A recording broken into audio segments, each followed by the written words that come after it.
Assemble the accused! Bear witness to their trials! The time of the Inquisition is now at hand. Putting pop culture to the rack, the Inquisition calls to account the events of the week, rooting out heresy wherever it is found.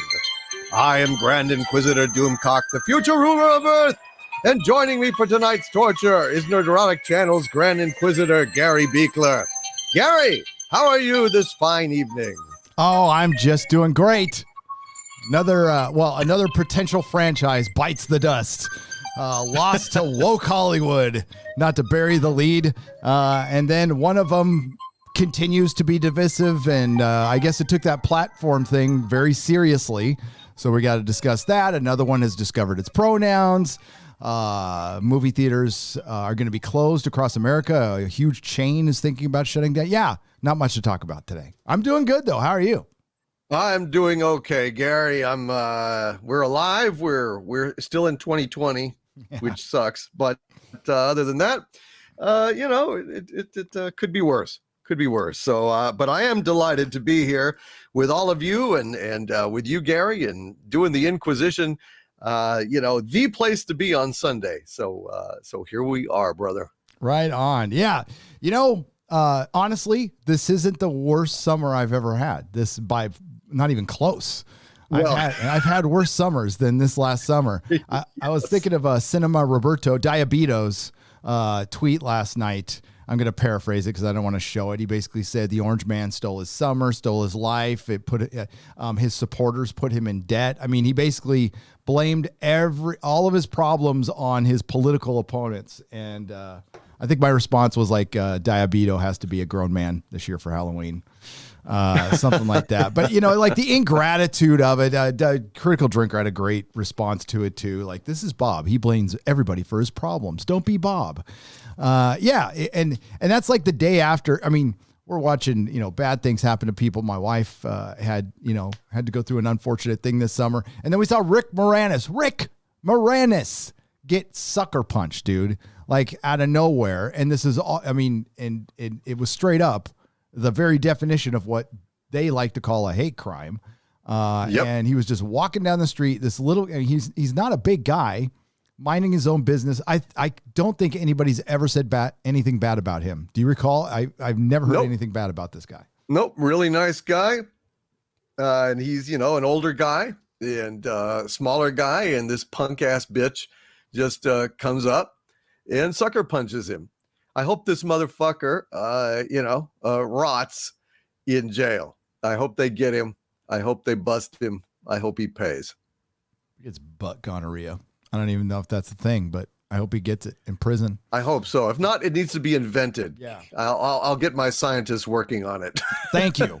I appreciate Doomcock's looking out for us. This is why he's the future ruler of Earth. He's going to invent butt gonorrhea for people who assault Rick Moranis, and that's a terrible. Listen, Bob and Doug McKenzie and SCTV were my first exposure to Rick Moranis, and yes. That was just classic shit for me. On the West Coast, SCTV came on after Saturday Night Live, so it was like really late at night. But I had my little black and white TV in my room that I would had to put my headphones on because I wasn't allowed to watch it because I was a kid. And loved that show. I liked it in a lot of ways as much as classic Saturday Night Live. It was classic stuff. And I listened that Bob and Doug McKenzie album that came out. I wore that thing out. Strange Brew is a brilliant movie with Max von Sydow. And this is before Ghostbusters. So yeah, it sucked that he came right out of retirement and gets sucker punched. But I think we've already given him his punishment. I think butt gonorrhea in prison for the rest of his life would be bad. Yes, but administered rectally by a gang of helpful interns that would, assist in the implantation thereof. I think it would be very appropriate. And if I could interject as Harvey Cthulhu, the future destroyer of Earth, I was particularly appalled by hearing this because Rick Moranis delivered one of my favorite lines of all time. You will all perish in flames. Vince Clarto in Ghostbusters said, you will all perish in flames as he staggered away, tripping over a trash can. That to me is an inspirational line. And of course, the Stay Puft Marshmallow Man, but he had nothing to do with that. Yeah. So, this is one of the reasons I want to destroy your universe. Yep. Well, it kind of deserves it to some extent. But I got to say, I am so sick and tired of seeing videos and seeing tweets and stuff where these assholes feel entitled to harass people on the streets, harass people who are just trying to, enjoy a fucking meal in a restaurant, trying to find some kind of small, ordinary joy in these horrible times in their lives. Just a little something. Saw like a little older couple out at an outside venue, just trying to enjoy their meal. And they got descended on by a bunch of these people who are like lecturing them about shit. And they're just trying to go about their lives. The simple fucking joy of walking down the street in New York. And you can't even do that anymore. I mean, without being assaulted. Hate crimes. Hate. And that is what this shit is. Just straight up, Gary. It's just, and I'm so sick and tired of the fucking double standard of like, oh, it's okay to hate white males because the patriarchy. Oh, it's okay to punch and assault white people on the streets because, oppression, blah, blah, blah, blah, blah, blah, blah. All this is doing is fanning division. It is having absolutely the opposite effect because people who would otherwise be sympathetic and supportive are getting mad. And all you're doing is alienating potential allies who are sympathetic because there is a point to be had, but not this violence, not this vandalism, not this bullshit. It's just being hijacked by a bunch of thugs. It is. And not even celebrities are safe. Wow. And Rick Moranis is he's no part of this, by the way. He is an absolute innocent party, but I'm speaking to the other celebrities who might use one of our favorite franchises to back one of their candidates or whatever. These virtue signals are useless. They're good for your little dopamine hits on Twitter, but that's about it. You won't be safe if the revolution comes. And thank God we have people, regular common sense people out there fighting this stuff and resisting it. Or you wouldn't be safe. You wouldn't be safe, movie star, adult pretender. Dude, it was, God, that pissed me off. But it thankfully, it pissed the entire internet off. And that's like the one thing that brought some people together, which is good, considering what we saw a couple days prior and everything that's been going on. I've just, and listen, I can, it's not like Twitter, bothers me that deeply. It's just such a time suck and it's not worth my time. That's why I don't see a lot of this stuff, or you don't hear from me as much. I'm just avoiding Twitter these days more and more. Just people I particularly support or people I follow, friends. But beyond that, I don't come on. There's days I don't even go on there, honestly. Yep. So it's counterproductive at this point. Obviously, it is. So very healthy, speedy recovery to Rick Moranis, who, getting clocked in the head like that can do damage that you don't even know about till later. I've been concussed a couple of times. And it's something I worry about. You never know if a blood clot's flowing around in there, and aneurysm time. That's it. Poor guy. Yeah. So as let's see what we got here, Doomcock. Let's see.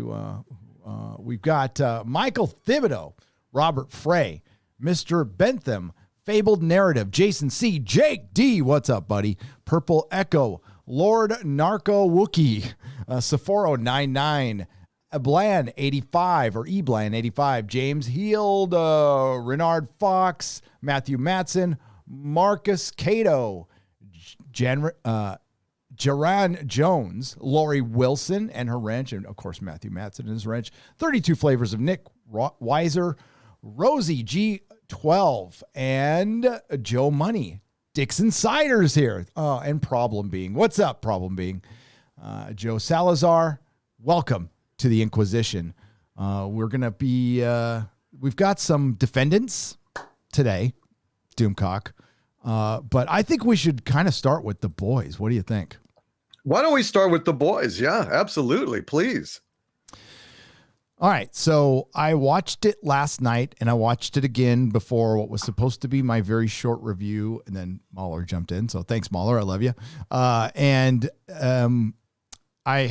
still have my notes, right? Yeah, I still have my notes with me. I need to process it for a night, but I really thought it sucked. Thought it completely sucked sweaty balls, sweaty woke balls.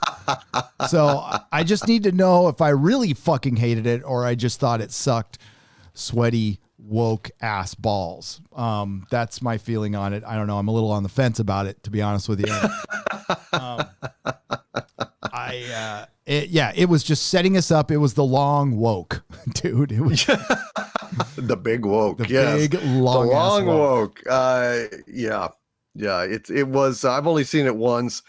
I only saw it. I only finished watching it just a little bit before we started here tonight. So it's pretty fresh with me. I haven't had much time to think it over. But yeah, this is not. It's not great. No. No. So it starts out. Sorry, mild spoilers here. Got to have them though. Got to have them because you got to talk about how many. So my writing sucks. Just so my notes I put on my little side there, like what the agenda was for each scene, and it was incel cuck, anti SJW, bad dad, LGBTQ bad dad, cuck, yes, Scientology, bad dad. Yep. That's about got it. Absolutely. The name of the episode should have been Bad Dad. Yes. Because it was the majority of it. But yes, absolutely. You are quite correct. The Scientology thing for sure. But I'm no fan of Scientology either. Me neither. But all of the woke crap, SJW crap. What was it that Stormfront was saying? She was trying to, she's a Yahtzee. Yeah. So basically they're trying to frame us as Yahtzees. Even in the preview, where she was going on about, we are at war. We've got to protect our culture. So that's a Yahtzee thing. Trying to care about your civilization now makes you a Yahtzee, that was a clear shot at those of us in the Fandom Menace, trying to smear us as one of the filth that is like, Stormfront. But and then in this one, I forgot what it was, saying that the SJW crap where she was saying something about SJWs, but it was completely bullshit. She said all of those SJWs. Are we going to let they're screaming? Are we just going to let all the immigrants in? Are we going to make them some iced tea? I mean, like, it was cringe. The line delivery was cringe, basic bitch. The memes were awful. And of course it starts out with an incel. So this is like ripped from the headlines from last year with the whole Joker narrative, the one that the Access Media made up. And then it was, this has been going on for 4 years now. So I'll simplify it for you. Most of you know this already, but this is for those out there who listen, but don't like. The mainstream media controls everything, controls all of our information. Hollywood corporations and big tech corporations control the mainstream media, so they control the flow of information. When we have grassroots efforts, some which are extreme and bad, but the vast majority are just working people talking to each other in groups, sharing memes that were created by 15-year-olds, not by organizations. That is not nationalist. It's not Yahtzee. It's not anything. It's people finding a place to have a conversation because they have been cut out of everything. That's why there's YouTube. That's why we're out there None of us are extremists, no matter what our critics say, either the critics who are bottom feeding channels who can't get their own game going, or if they are partisans and they don't sit down, watch, and listen. You can disagree, like Robert Meyer Burnett, again, is a great example of somebody I fucking disagree with on a lot of stuff, but he's respectful, and that's all we've ever asked for. See, we're getting only one side of the story, and that's what this narrative is. It's one side of the story with zero nuance, and it's basically downloaded information from CNN and their interpretation of what's going on in the internet. Hollywood is like a 78-year-old trying to use an iPhone. They don't fucking understand it. They never will. And what they're looking at, what we are, is the giant meteor coming down to kill them all. The celebrity, metaphorically speaking, of course, meteor, because they're the dinosaur. You got it? So scripted entertainment is kind of a 20th century thing. And while it still makes money and is still very popular, it's waning. The celebrity is waning. There's still famous people. We're never going to have a shortage of famous people or people, but it's, honestly, it can be somebody who makes a cat video. It can be somebody who, the political theater is, like Jeremy says, is more like WWF. I hate saying WWE, more every day. So and this we is pretty big. It's not just the right. It is disenfranchised liberals, centrists, libertarians, some forms of anarchists, atheists, Christians. Doomcock and I share a couple of subscribers. One is Fee Lebetkin, who is a rabbi, Father Christopher Miller, who is a Catholic priest. We also have a lot of priests watching our show. We have a lot of both of us, I have been open about, like, I am not a religious person, but you're always welcome here. I would never clown you for that, ever. And if we would clown both sides, and that's all we've ever asked for. What the boys did was it just went hard to the left. It's just coming from one side, and it's tired. And it's not even a left issue. The bad dad thing, the patriarchy thing, whatever the fuck that is, that's an extremist, intersectional, feminist thing that they have been running in every narrative. I mean, how strange is it, Doomcock, that shows we've reviewed together, Westworld, Watchmen, and The Boys, all have pretty much the same narrative, and Picard. Yes.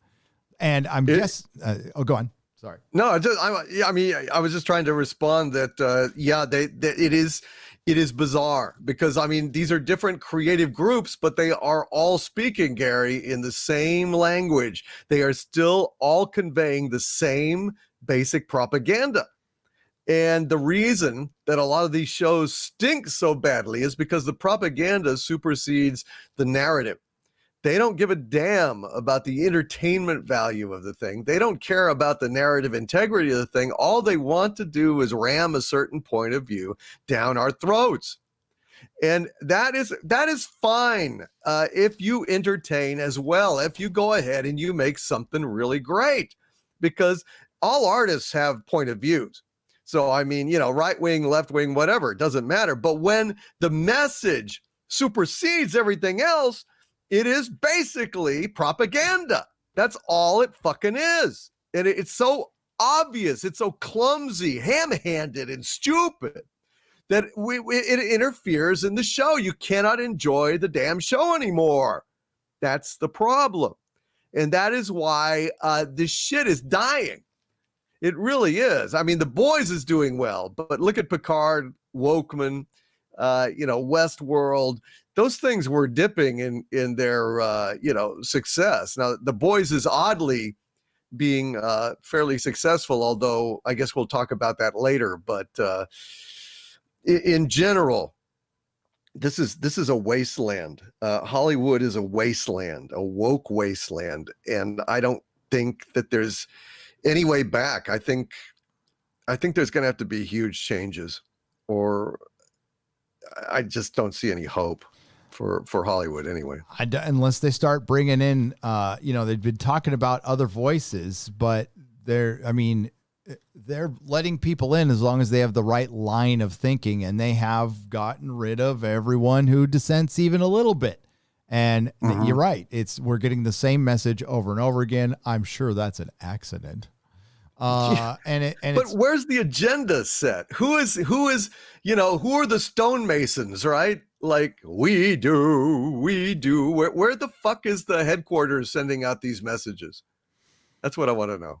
Yeah, I think there's just like-mindedness too. I think, but they are, well, I mean, the headquarters might be, well, I think it's the Democratic Party. I think we got some evidence that we're going to go over tonight. And, I would be, and for that issue, we'll talk about it then. I would feel the same way if I saw it with the other party as well, especially with a franchise that I think should be for everyone. I think certain things should be hands off, but now that's Hollywood doesn't care about that. They don't care about alienating their audiences anymore. They just like flat out don't care.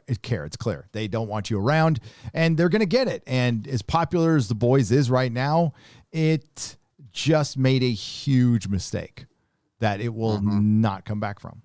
It will still do well. Not saying the show's going to like crash and burn, but it could have been stratosphere good. And now it just kept itself from that. So now it'll be an average show. It'll be watched by a lot of people. It will never be the Game of Thrones or anything like that. Just like Westworld. Westworld had a good trajectory in that first season, looking pretty good. Now it's just it's an average cable show on HBO. When it could have been in the stratosphere again. But instead it chose to get political, and you cannot grow an audience that you will need. Like Game of Thrones certainly had political stuff in it towards the end, but it hadn't alienated its audience at all, other than, sucking. But before that, aside from the story issues, it never got like political to the point where it was pissing large portions of people off. This one, I'm guessing, is going to do it. But I could be wrong. And as far as like an actual episode, you can't forget the agenda in this though. It's drowning in it. And that's why it just sucked as an episode. I have questions about certain aspects of the story. How in the hell did Butcher get around so fast? Visiting his mom in between setting up the biggest hearing of his lifetime, like his life's work. His life's achievement was to get fucking Homelander, and he's like, I got to go visit my mom real quick. It's like, you can't do this on the phone. It's like, yeah, it's stupid shit like that. But it starts out with a fucking incel who was radicalized by memes. Oh, yes, of course. He got so unbalanced in his little humdrum, repetitive life, getting up every day, going, he sees a reflection in a store clerk's eyes. And he's an immigrant store clerk, by the way. I guess probably one of these kind of, I don't know, maybe somewhat Pakistani or something. I don't know. But the whole point of it was an immigrant. And this guy was radicalized to suspect that this might be one of those supervillain immigrants that's been sneaking over the border. Yeah. It was pathetic. It was. And it gave it no context other than he was hearing Stormfront every day and going to these memes that say, God, one of them, I read one of them earlier. It said something like, something about immigration or ban immigration or die. Or it was something stupid, like on the nose and dumb. And no thought was put into it because they don't understand. Like I said, it's like a 78-year-old trying to figure out your phone. It's just not going to happen. There might be a rare case, but it's not going to happen. And that's not the only thing. Then they get into Huey and Lamplighter trying to outcuck each other. And then they get into, Starlight visits her mom for some reason, who gets her busted by Vought, and Black Noir, who just seems to come in when he needs to. Although if he's watching people all the time, you think he would have just, I don't know, killed the boys by now. It would have been pretty easy. I don't know. It's just, it would be inconvenient to the plot, I guess, right? Yeah. Well, remember, they're keeping them off with the possibility of a picture of Homelander's son, who Homelander just took at the end of the show. Yeah. And yeah. Starlight gets caught. She's called a traitor. And then Butcher's dad is dying. So we get our first like real bad dad narrative. And then Homelander and Stormfront are at a rally complaining about the SJWs. And this is where she said something very interesting. She said, we need more voices heard out there. We need your voice heard. I mean, pretty innocent statement, but when it's coming from a Yahtzee, and that's something we say a lot, it's like, we need to hear from you guys. Like, we want to hear from you guys. I don't know how you can interpret that as something evil, but they do. So they related it to her. Well, sure. I mean, it's the people, you know, it's the wrong kind of people. And in their minds, we're the wrong kind of people because we resist their, attempts at global domination and thought control. I mean, I only say that partly jokingly because honestly, they really are trying to control our thoughts. They're trying to control the way we express ourselves, trying to censor us for saying the wrong thing. So, when the censoring becomes like a swarm of SJWs, say on Twitter or something, it teaches you to think twice before you speak. And even then, lest you become, very compromised, to stop your thoughts before you utter them. So it's not only controlling your speech, it's conditioning you to control your own thoughts, to be your own warden in essence. Yeah. And wow. And isn't that what's going on in Hollywood? Like the writing has gone south because they can't write certain things now because they don't believe in them. They flat out don't believe in them. And that goes way back. You could tell the people, either you're just an uber talented writer or you're a pretty talented writer, and you got to have at least an interest or have shown a fair or done a fair amount of research and actually have been interested in the subject that you're writing about. And it shows when you're not. That's why, so much TV was so bad, because it was just, generic, like, right. And repurposed plots. And it was good for light entertainment, but it wasn't great. And TV got great when people started, adapting books and they were passionate about, and, it was about creativity. And now it's just purely about influence. I mean, we had one good season. We're influential now. We need to teach people lessons. It's so cringe. It really is. It really is. They mentioned PewDiePie in this episode. Yes, I saw that. Yep. And that is, we all know what that means. So yeah, internet bad. Internet is bad. But yes. Hollywood is good. Hollywood are our friends. The same Hollywood who has been attacking poor people in this country. I mean, specifically poor white people, but poor people, and have been rooting on the rioting and looting that has destroyed property that they have helped finance. And I'm never going to let them forget that. And we shouldn't let Hollywood forget that, especially when they're coming with their hands out, which they are already doing. We've already given them money, by the way, for stages and theaters, which are live. I don't know about movie theaters yet, but that's the next conversation. That might be coming because we'll be talking about that later on this evening as well. Yeah, there's no spoilers, no fucking way. But okay, so Stormfront and Homelander, again, another bad dad narrative. He goes and visits unannounced. His child introduces Ryan to Stormfront, threatens to take the kid away. Mom begs no, but he said, Stormfront's all, you're lying to me. You're lying to him, just like they lied to me, and I don't want him to go through what I did. And, for once, he's making a point. She should tell him, I mean, keeping all the truth from him is such a fucking contrived soap opera plot thing. No fucking mom would keep from her son that he's got abilities. She'd try to work with them, not just straight up keep everything from him, and fucking it's lame. It's dumb. I mean, you've got to teach the kid to use his abilities, and you've got to impress on him that with great power comes great responsibility. Otherwise you wind up, with, Brightburn instead of Superman. Yep.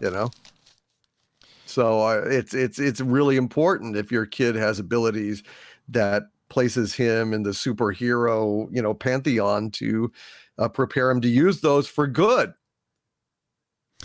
What's sad, Doomcock, is like this show is in Hollywood's wheelhouse right now. It's satire. They could satirize themselves. They could satirize both sides with no problem. This show could be quite an instrument for good if it was just done in a neutral way or fake it. But they can't even fake it anymore, right? No. Because they are so fucking brainwashed. I don't even know. It's the echo chamber, and they're angry, and these are very emotional people because they're artists, and I understand that. But it's counterintuitive to your entire business model. Like, this is beyond, you're going to have a hangover for this, Hollywood. This is going to be one of the most regrettable hangovers. You get a little too drunk, get a little too wasted at a party, do a few things you might not normally do, and then you wake up the next morning, you're like, shit. No, you woke up the next morning. Yeah, woke up. And there you go. You woke up. Yep. That's what's going to happen. These people are out of their fucking minds, and I think this is the twilight of Hollywood. I really do. Yeah, it is.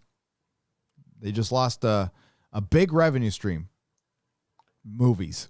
The film has been canceled. Hocus Pocus was the #1 movie of the week. Hocus fucking Pocus. Really? Yes, it was. Yeah, I can go to a movie theater if I want to. I'm probably going to go see Tenet this weekend, but yeah, it's people don't want to go, and yeah, they're afraid from the coof. That's the first reason. That's not the only reason, though. It's not right now. No, hell no. People are afraid to go out. People are mad at Hollywood. People are mad at Hollywood. So if any of you are out there and like the first reaction is to be, they're just anti-instinct dummies. Fuck these fucking ists and phobes. You haven't been listening. You're not, and you should. There's a lot of people. If you don't want to listen to me, listen to Doomcock, listen to somebody. There's a lot of people out there who have been trying to tell you, we'd love to keep giving you money. We really would.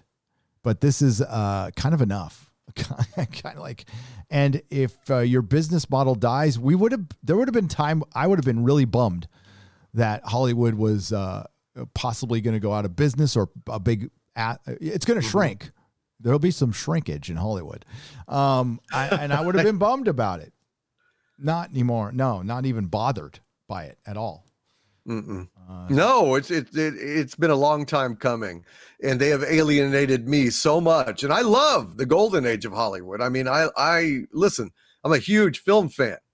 You are too. And I mean, from Jesus Christ, from 40s, 50s, 60s, 70s, 80s, 90s, 2000s, but then it starts going really, really south.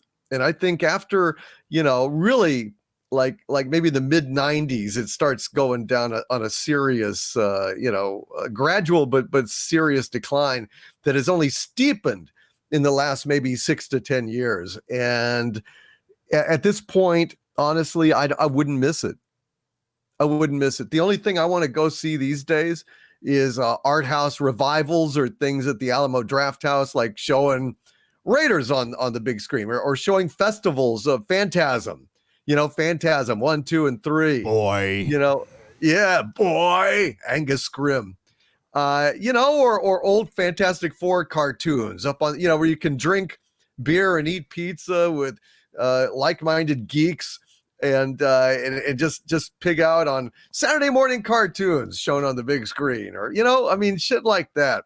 But I'm not interested in their intersectional bullshit. I'm not interested in their woke wanking. I just do not give a shit anymore. I'm sick to death of it. And you know what? There aren't enough of these woke morons out there who have no background in cinema, no appreciation for, narrative. They have the attention span of fucking June bugs in July. which basically means, the June bugs have been ramming headfirst into the lights all month. So the June bugs in July are not as sharp as they were. And that's what the SJWs are. Those big, those big June bugs. I remember them. Yeah, you ever see them? They're just like idiots. They just zoom around, boom, right in the light, and they stagger, and they get up, and they boom, they do it again, and that's basically by July, they're not the sharpest bugs in the nest, Yeah, we have them down. We don't have them in San Francisco. We didn't have them, but we have them here. We don't have crickets in San Francisco. I think I told you that. No? Yeah, no crickets in San Francisco. It's weird. Wow, what happened? I don't know. But it took me a couple of years to notice. I'm like, there's no crickets here, man. This is weird. Wow. And I asked somebody, and they're like, oh yeah, there's not. I'm like, oh, maybe they don't. Maybe they don't like coming. It's it's on the peninsula. Maybe it's got something to do with that. But I don't know. Maybe they don't like dope fiends or poop on the street. Maybe the crickets are like, nah. Maybe nah. Crickets have standards. They do. I know. It's like, we'll die in a toilet, but we don't want to hang out with junkies leaving needles on the street. Nope. So needles and poop. Yeah. Needles and poop. Needles and poop. There's a song in there somewhere. All right. Actually, I know I've got it. It's needles and poop means so much more when I see needles and poops on the streets of San Francisco.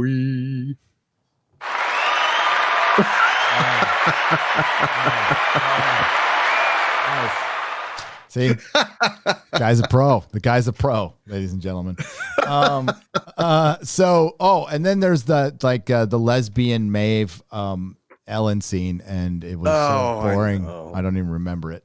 And then Stormfront and Homelander take the kid because they tell the kid everything, and of course the kid predictably goes, "I hate you, Mom." Yes. And then goes straight to the guy he was off against, and just leaves the woman who raised him from life, because every boy would just do that. Right. I mean, just exactly. Every boy that's been happy up till now, just because mom, it turns out that, she wasn't telling him the whole truth for the first time, he's just going to instantly just snap. Yep. Instantly just snap. I'm surprised they didn't have him actually burn her to death in a fit of sudden, power. Oh, I bet you they wanted to, but they can't because they need to have her around, which, changes the story fundamentally anyway, but whatever. That's from the comic. And if it was a daughter, she would have understood. I understand why you lied to me, Mom. You did the right thing because you're a mom. So there you go. I'll blame my dad. I'll blame my dad for you lying to me, Mom. That's what I do. That's what it would be. Oh my God. His dad is a shitheel, though. Homelander is pretty one-dimensionally awful. And, it gets old.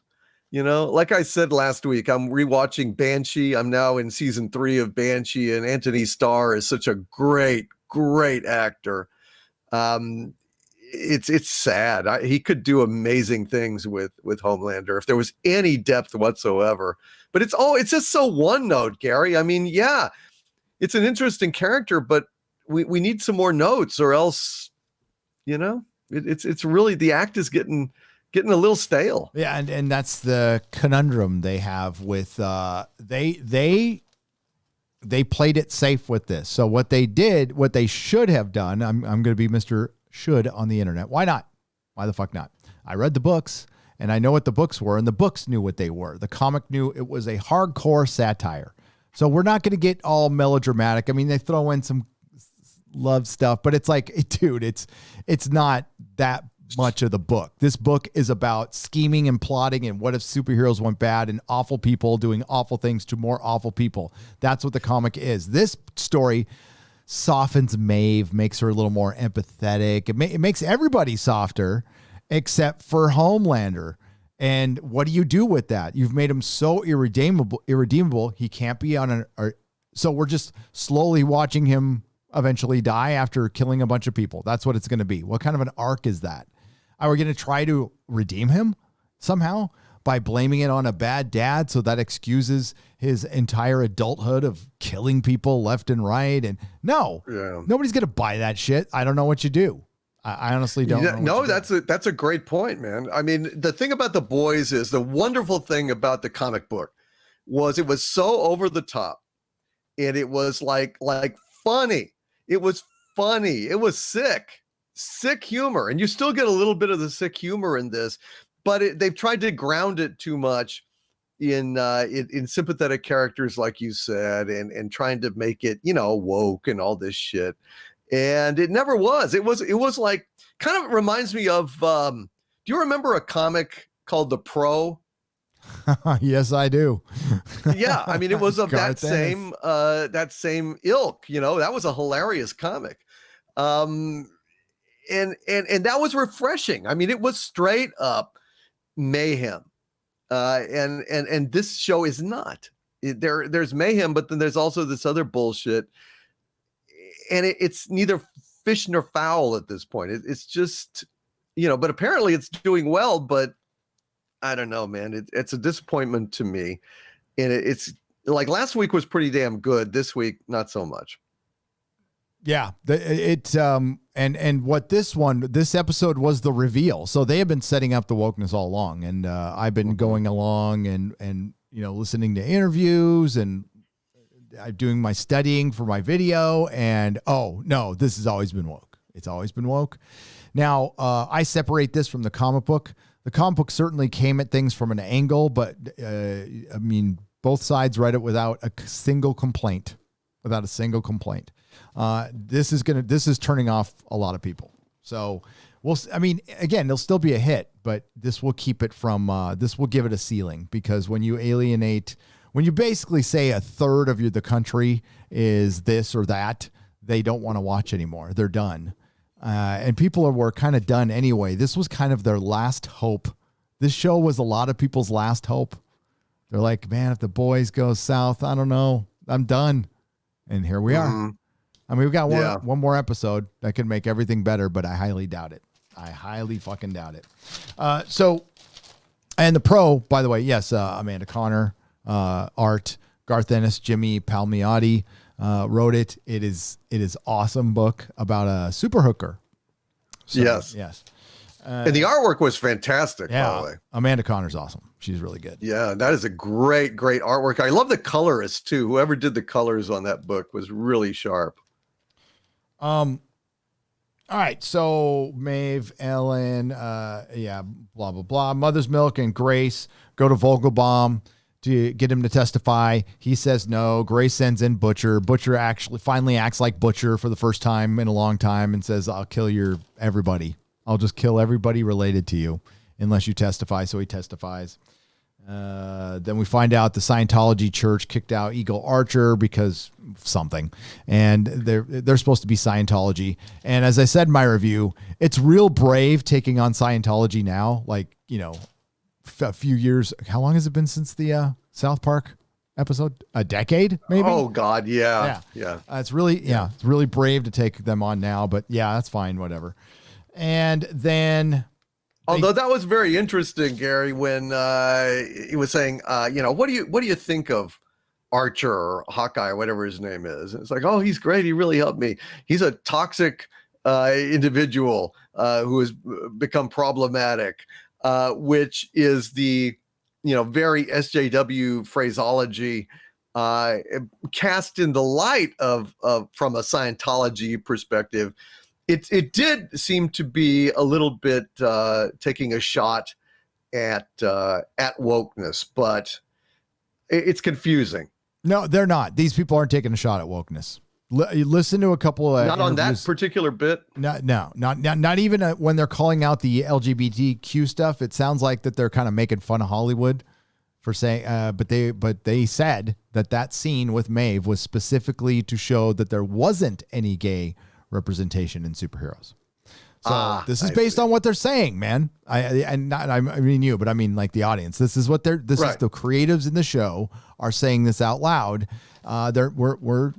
We're misinterpreting them. They are absolutely woke. So Oh, no, I know they are. It just was interesting that it was coming from a cult saying those things. A cult that has plagued that town forever, so I can understand. Yes, they're mad. indeed. Battlefield Earth. Yes. What a masterpiece. Of suck. It really was. I didn't finish it. I watched half of it just for a laugh, and it was so bad. I couldn't even finish it. Not even for a laugh. Really bad. I'd love to see a documentary about the making of that because, it was a spectacular shit show from what I understand. I can't remember all the details, but, John Travolta, this is going to be great, and we're gonna get L. Ron Hubbard's message out to the world. And Jesus, it was so bad. L. Ron Hubbard, man. Got to give it to him. He's like, I'm going to create a religion. I'm going to create a motherfucking religion. And he did. He did. He did. So the guy's got respect. Homelander storefront. Yeah, take Becky's kid, Homelander's kid. Who is it? Homelander's kid? Who knows? Vogelbaum agrees to go to testify. Lamplighter kills himself while they're trying to break out Starlight, which, if you really think about it for just a minute, that scene, and nothing about those scenes made sense. No. So Huey, totally out of the blue. Out of the fucking blue. All of a sudden, it's easy to get into the Vought building. Right. This uber paranoid corporation that might be more powerful than the actual government just leaves back doors or vents open and forgets to scrub the access to compromised superheroes. Clumsy old Vought. And then he goes and kills himself and said he wanted to make his daddy proud. And by the way, all the bad dad scenes, everything with Homelander is a bad dad. You find out Vogelbaum made Homelander an evil kid. He's the bad dad. So we've got Vogelbaum made a bad dad who made another bad dad. Homelander who's making another bad dad. Ryan Butcher was made by a bad dad who was awful to him and abused him. And the one good dad died. That's Mother's Milk's dad. Huey's supposed to be good, but they call him a cuck, and Huey is useless, like really useless. But remember, Jack Quaid is such a big star, such a big. Oh star. Yeah, well, Huey is a cuck's fluffer. Yes, that was funny. Yes. So they go to the hearing where Vogelbaum's going to testify, and everybody's head explodes. Just like the cop earlier this season. So everybody's dead, and it doesn't look like Homelander and Stormfront were involved with this one. I'm guessing it was Gus, who, if you've noticed, I'm pretty sure all his scenes were shot in one day because he's always at that desk. Right. So they made a big deal about bringing him in this season, and he hasn't been in at all. Yeah. He's just they just shot him in one day. Shot him in one day. Maybe 2 days. That's it. But it's looking like one. They could have easily done all this shit in one day. Easily. I think they did. I think it was one day. I think you got him for one day. He's back to the Mandalorian after this. And then he's got to do Better Call Saul season 5 or what, and yeah. Is it 5? God. I don't know. I'm not watching it for the aforementioned reason of Breaking Bad jumped the shark, and I don't give a shit anymore. You still need to do that video. Heard it's good, but it's damn good, dude. No, burn me once, shame on you. Burn me twice, shame on me. I'm not up for it. Better Call Saul is like one of the holdouts of fucking greatness on television. I'll say that. Well, and yeah, I'm gonna watch Banshee again. I'm just all over that. You got me thinking about it. I'm like, oh, God. It is one of the best damn shows ever, man. God almighty. I've been watching every bit of it. I've been watching the commentaries, been watching Banshee Origins.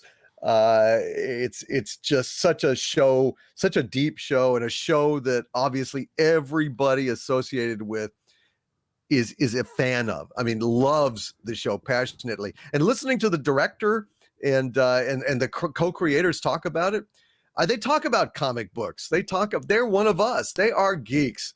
Straight up. These guys are geeks.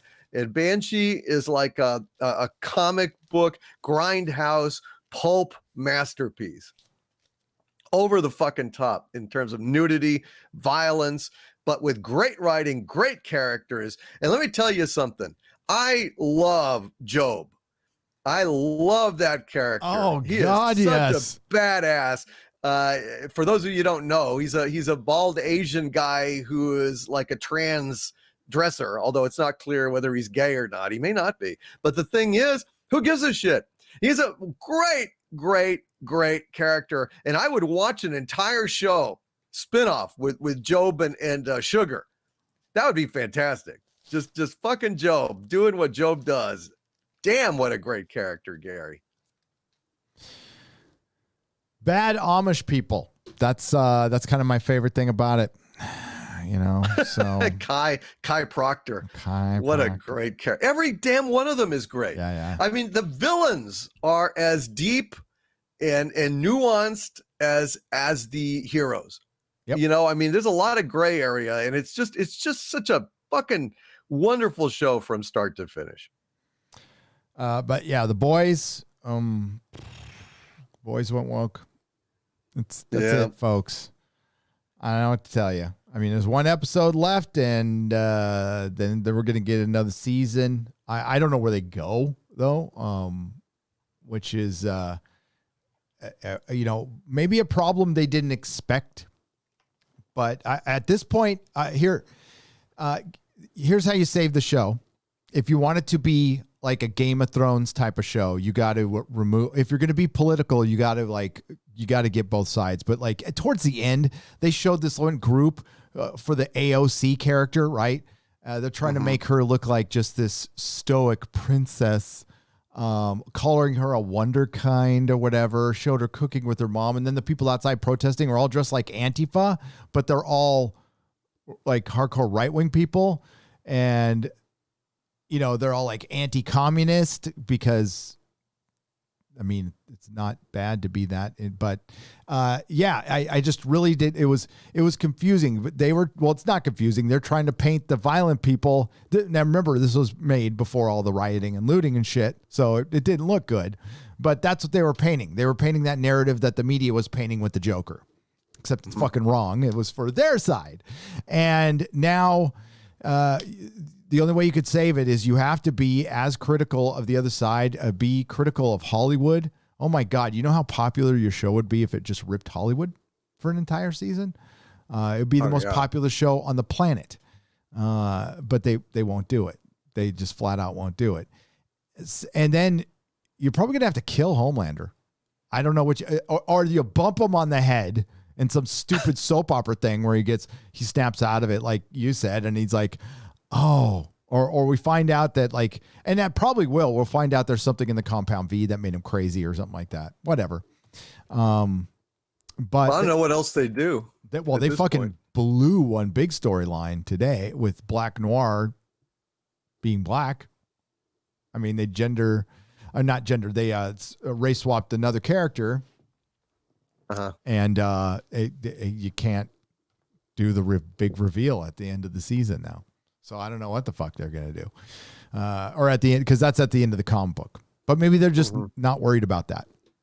They don't care. You know, they put in little things from the comic book, but they are way, way, way off what the book was. So I don't feel bad. Now, I mean, I did. I felt weird criticizing it, you know. It's not easy. But then I watched the show and then it became easy. So there you go.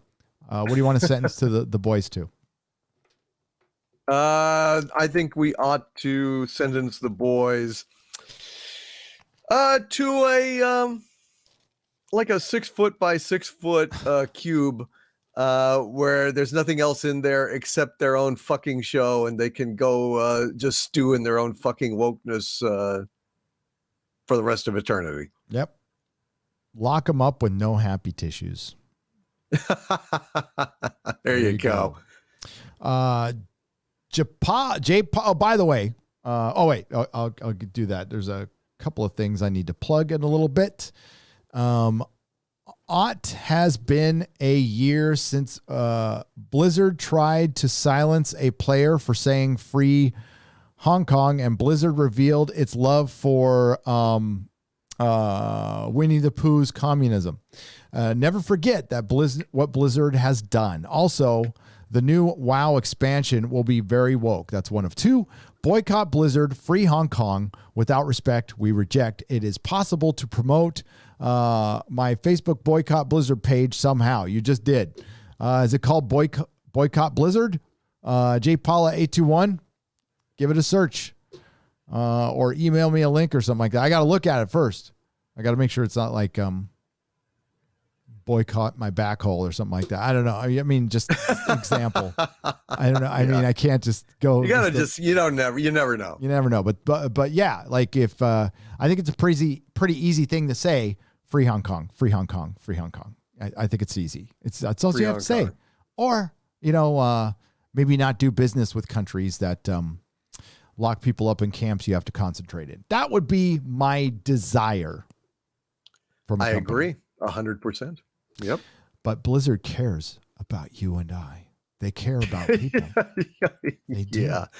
Yeah, sure they do. All those a lot of game companies have gone down the toilet, man. Shitty Dog, once known as Naughty Cur, Blizzard, fucking EA with their loot boxes. Loot boxes ruining everything, man. Looting boxes. I don't know what can we call Blizzard now? They shouldn't be called, man, Blizzard, the mighty Blizzard. Yeah, now a Gizzard or whatever. Warcraft, Starcraft. Yeah, fucking Diablo. Sad. Didn't they also do Diablo? Yeah, Diablo. Yep. Fucked. Yeah, just boy, they have really fallen, and it's a damn shame. I don't know what we could call him. Call him Gizzard. Gizzard, I guess. Yeah. Shizzard. Fucking I don't know. How's that? Yeah, I'm sorry. You know what? It's just it's not like it'd be better, but if you didn't have these companies going, we care about people, Black Lives Matter, except for all those camps over in China. Don't bring those up. Peter Quincy Taggart, thank you for it says #1 fan. I love that for $9.99. I appreciate it. Mikey Gussler for $2. Did you watch Battlefield Earth Mahler yet? Mahler's not here, Mikey. I don't know if he's going to watch. I wouldn't subject him to that. I told him to stay away from Star Trek, although he could get fucking content for the rest of his life off that shit. But yeah, if you want to talk about inconsistencies and stuff. But thank you, Mikey Gussler. Casey Osowski for $20. Hail all. So Hollywood's in panic mode. I, for one, don't care. Stop teaching and preaching and go back to making real movies, and you'll have no need to panic anymore. Casey, it really, thank you for the $20. Really is that simple, Doomcock. Because Hollywood got some real fucking bad news last night, 5:30 p.m. Oh, no. Yes. They got the bad news? Or maybe they haven't got it yet. Maybe we could break it to them. Maybe they weren't paying attention. Maybe they weren't. And the news is that you are about to be canceled, Hollywood. No. Yeah. No. Say it ain't so. I am. All that shit, they had they benefited, like you and I, from the best economy I have seen in my lifetime. The 3 years before the coup, when a certain president was in office, all of a sudden I was able to keep a little more of my money because I didn't pay as much in taxes. My wife did that as well. And what she did was expand her business. She hired more people, which put more people to work, which more people were able to pay their bills, which ended up putting more money into the system. You see how this works? You see, if a business owner gets to keep some of their money, they get to expand. They can hire more people who pay more taxes. They just pay more taxes. So, yeah, it was pretty damn good.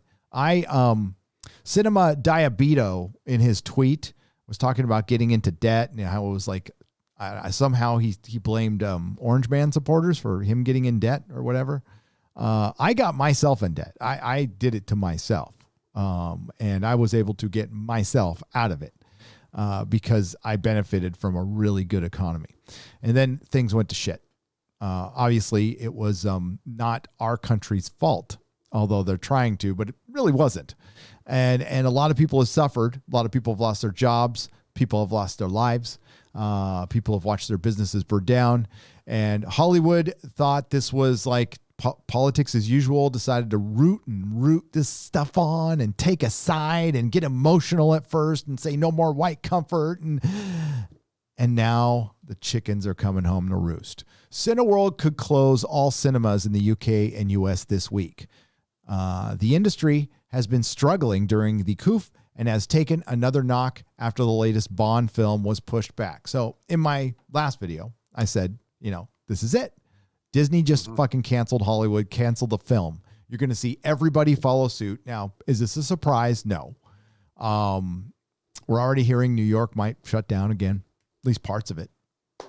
And that's it. And Hollywood is now, who has been rooting on all this division, all this shit, now they're going to suffer. Disneyland cannot open here in California and probably won't for the rest of the year. And I'm guessing, my guess, May. Yeah. That's when it opens. That's a good guess. Yeah.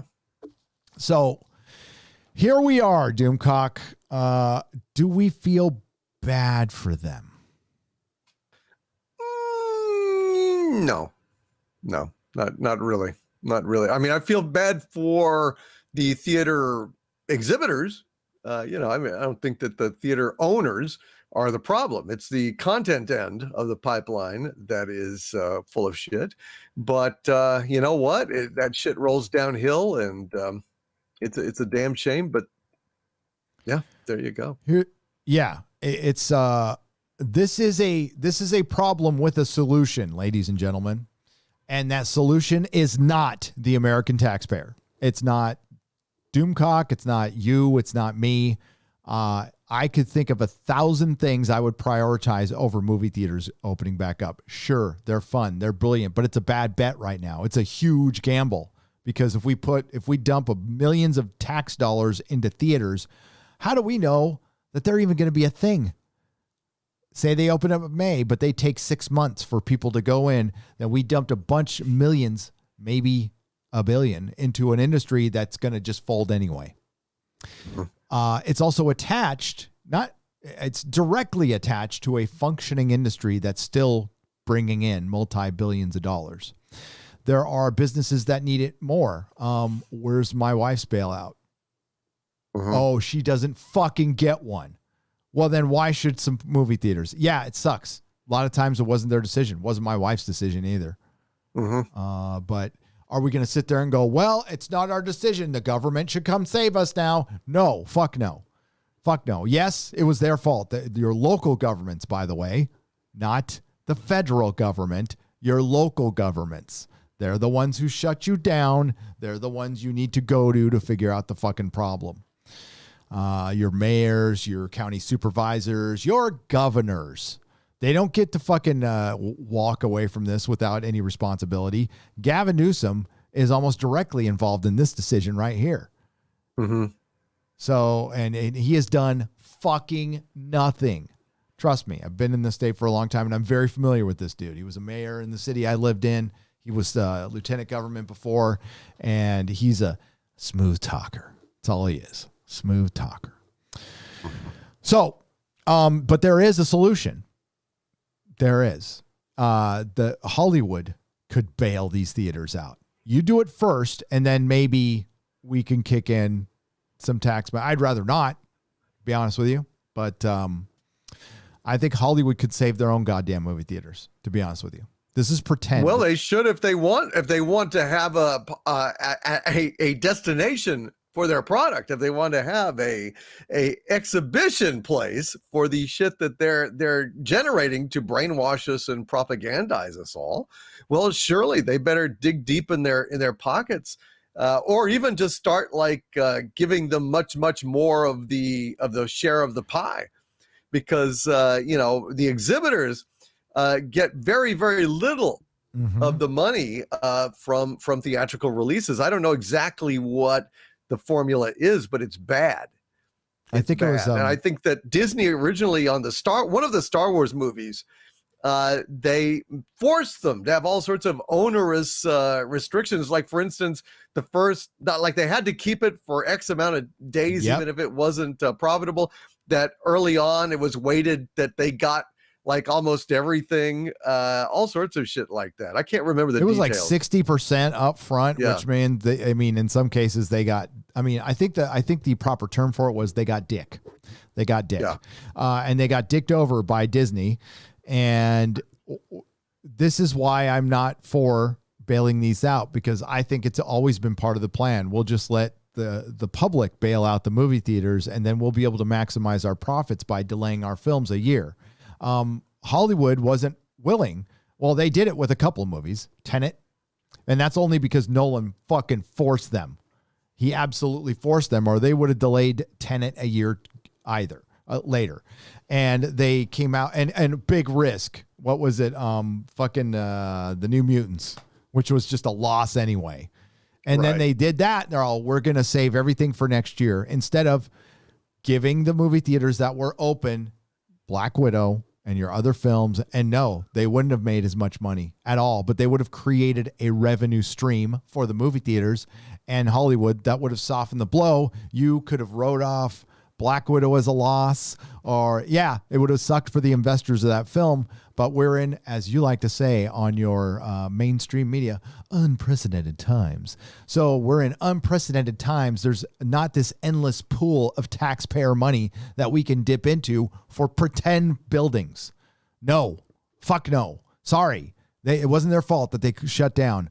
And Jeremy in the Quartering said it in his video, and he's absolutely correct. These things have been shut down for so long. There's not an employee going, I'm waiting for my movie theater job back. No, these are mostly part-time jobs, and people have moved on. They're at Uber Eats, whatever. They're doing what they got to do to pay their bills, and good for them. But this, we'll read this article. This doesn't sound good. I know some people may disagree, but I just don't see it as that important. And I think Hollywood could help immensely, because they're announcing projects. And I said this before, last time I checked, the most expensive TV show in history is being made right now. Right now, this very second, they are in production. James Cameron just finished his 2 Avatar sequels. Why don't you forego one of the 18 Avatar sequels and reallocate the money into a fund to help theaters? There's a lot of ways to raise money for them that Hollywood could instigate, but they're not. They're not. They're trying to maximize their profits. That's it. And it's going to be a gamble for them too, because who knows how many theaters they could end up losing anyway. And that I still wouldn't be sad. I still wouldn't be sad. Well, no, fuck them. I mean, Hollywood has basically alienated everybody at this point that at least is thinking like we are, and cares about the culture, cares about film. I mean, they basically denigrated and degraded cinema itself, and at this point, I don't have any sympathy for them. No, and it sucks for the common person, and I don't mean that. I mean just like the regular Joe and Jane. But I mean, we're not talking about careers here either. These are jobs we need, but they can be hired back. There's other ways. We've all had to make sacrifices. We've all had to do shit to pivot. And you know what? I think some of these industries have enough money to help themselves, but this isn't even crossing their fucking mind. Okay. It's not even crossing their mind. They got a bunch of directors and a bunch of big shots. By the way, my favorite part was the list of directors who aren't from this country, who want the American taxpayer to bail their pretend show out. It's like, fuck no. I mean, if it's something that like you can guarantee me will fund American workers, sure.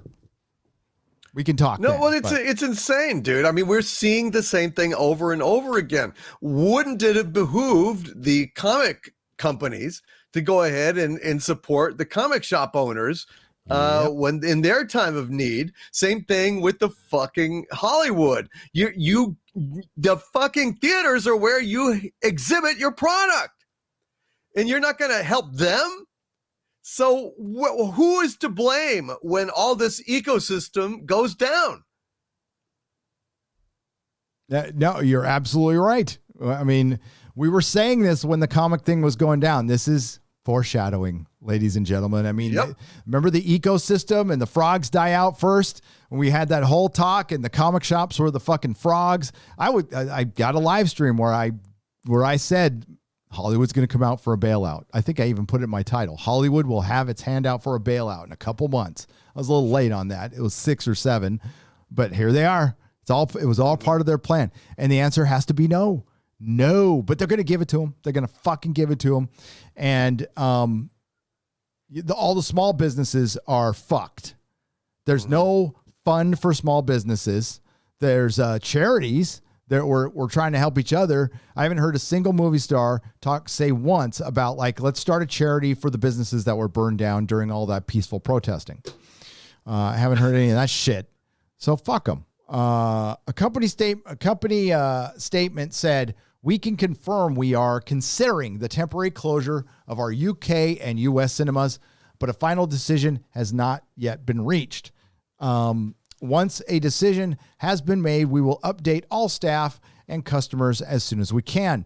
The news comes after the announcement that upcoming Bond film No Time to Die has been pushed back to April after it was set to be released in cinemas next month. The closure of all Cineworld's 128 UK and Ireland cinemas would put up to 5,500 jobs at risk. The decision may be announced as early as Monday, with the chain's bosses preparing to write to Boris Johnson and Culture Secretary Oliver Dowden to say that the industry has become unviable. Cinemas were closed in March when the UK went into national lockdown, but reopened in July. Now, there's another article. They're going to be closing down U.S. cinemas this week, too.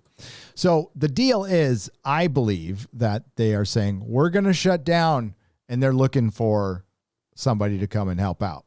And maybe that will is nobody Hollywood. help us not shut down? They say with their hands out, like they're shrugging, but their palms are up and outstretched.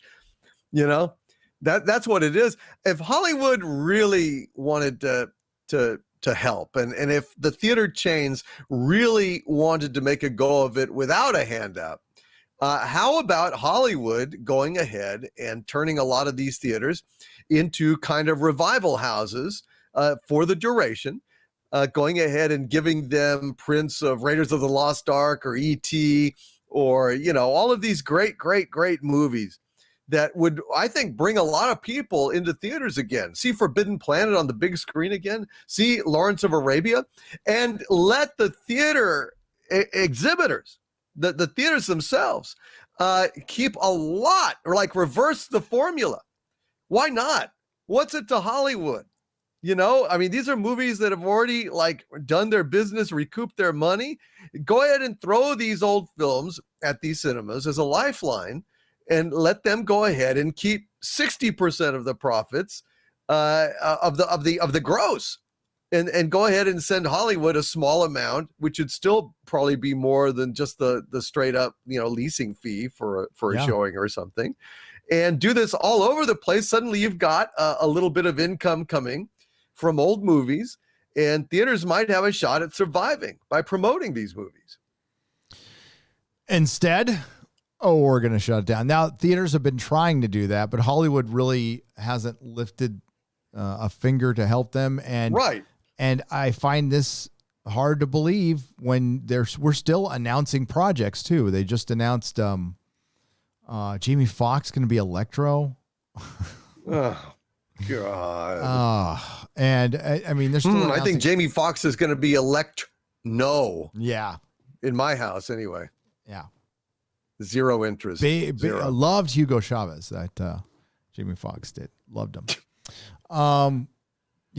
It's dark days for Hollywood. It means dark days for us, but so much of this could have been avoided.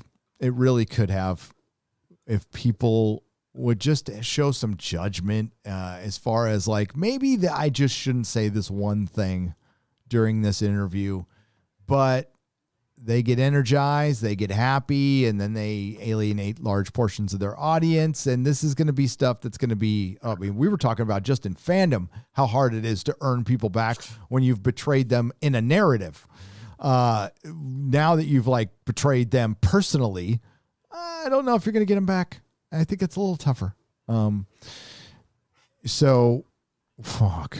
All bets are off. And believe me, we've got some other news that's like, it's not surprised, but it's disgusting what they use our beloved franchise for. Mm-hmm. Well, it's a platform. It's a platform now. That's all it is. It's just a goddamn platform. Utilitarian and clunky as outside a train station, outside a bus station. Just a fucking platform for some politician to climb up on and do a stump speech. And sadly, the stump is the severed limb of the fucking franchise that they're standing on. Bleeding out, and they're just going and standing on it and pontificating.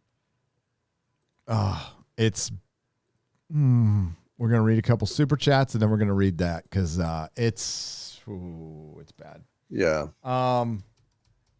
And I will explain. I think I'll just put the image up.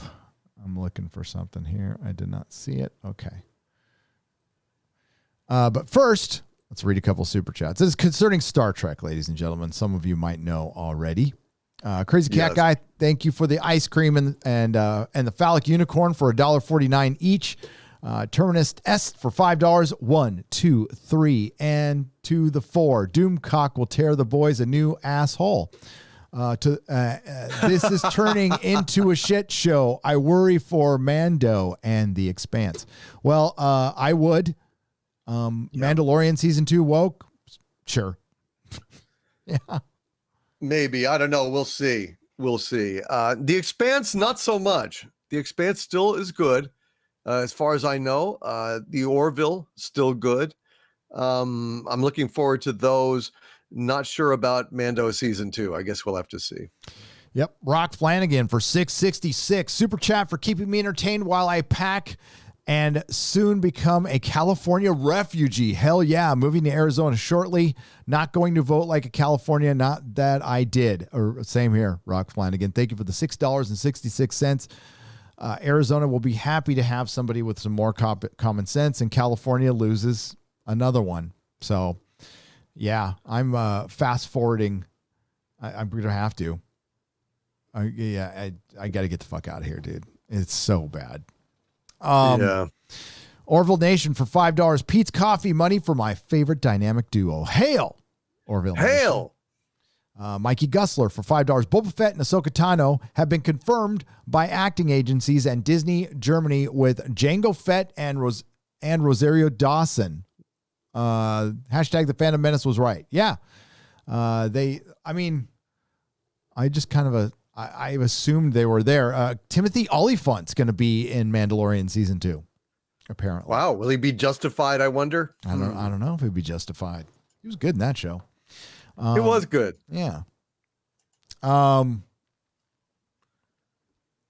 So Gary, my Friday super chat for Jeremy was incorrect, says Zontar for 2 Canadian pesos. Okay.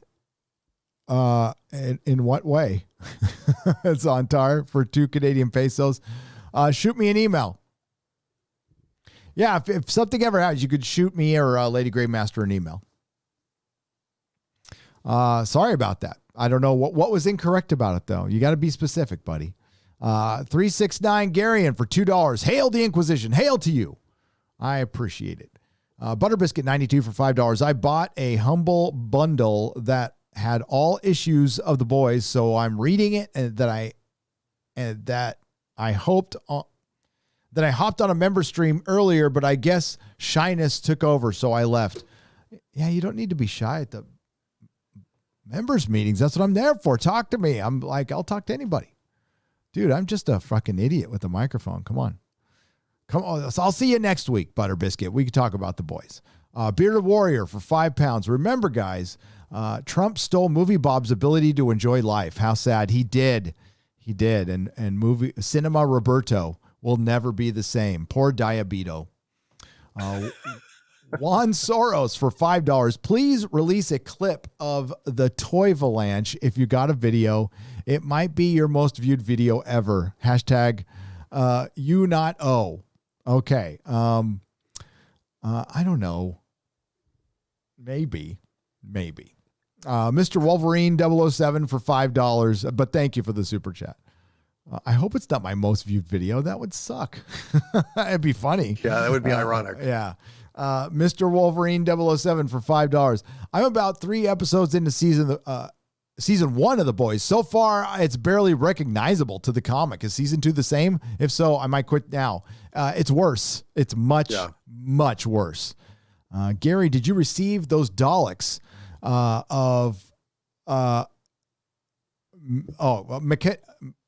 Mechanus yet? Got mine the other day. Yes, they're right behind me. The movie Daleks. So they're called the Daleks of Mechanus, but they're actually the movie Daleks. And they had to rename them to get the license. And somebody told me about that in a member stream, and I got them. Larry, thanks for the thumbs up. Michigan Man 95 for $9.99. Hail Gary and Doomcock, Mark Hamill and Sir Patrick Stewart. We were just talking about this right before the show. 2 of the biggest names in science fiction doing an Uber Eats commercial together. Weird. It was more than weird. It was cringe. Yeah. Oh my God. That is. I was ranting about that before we started. I hate that commercial so much. You've got Mark Hamill and you've got Patrick Stewart, and they're squaring off in absolutely nonsensical dialogue. It's supposed to be funny. It's not. It's painful. I don't know what the fuck they're thinking, but it's looking like a franchise graveyard. You've got, Luke Skywalker completely ruined. You've got Jean-Luc Picard also completely ruined. Dead Star Wars, dead Star Trek, squaring off, talking about tomatoes. And Mark Hamill, I am my own daddy. Wait, what? Huh?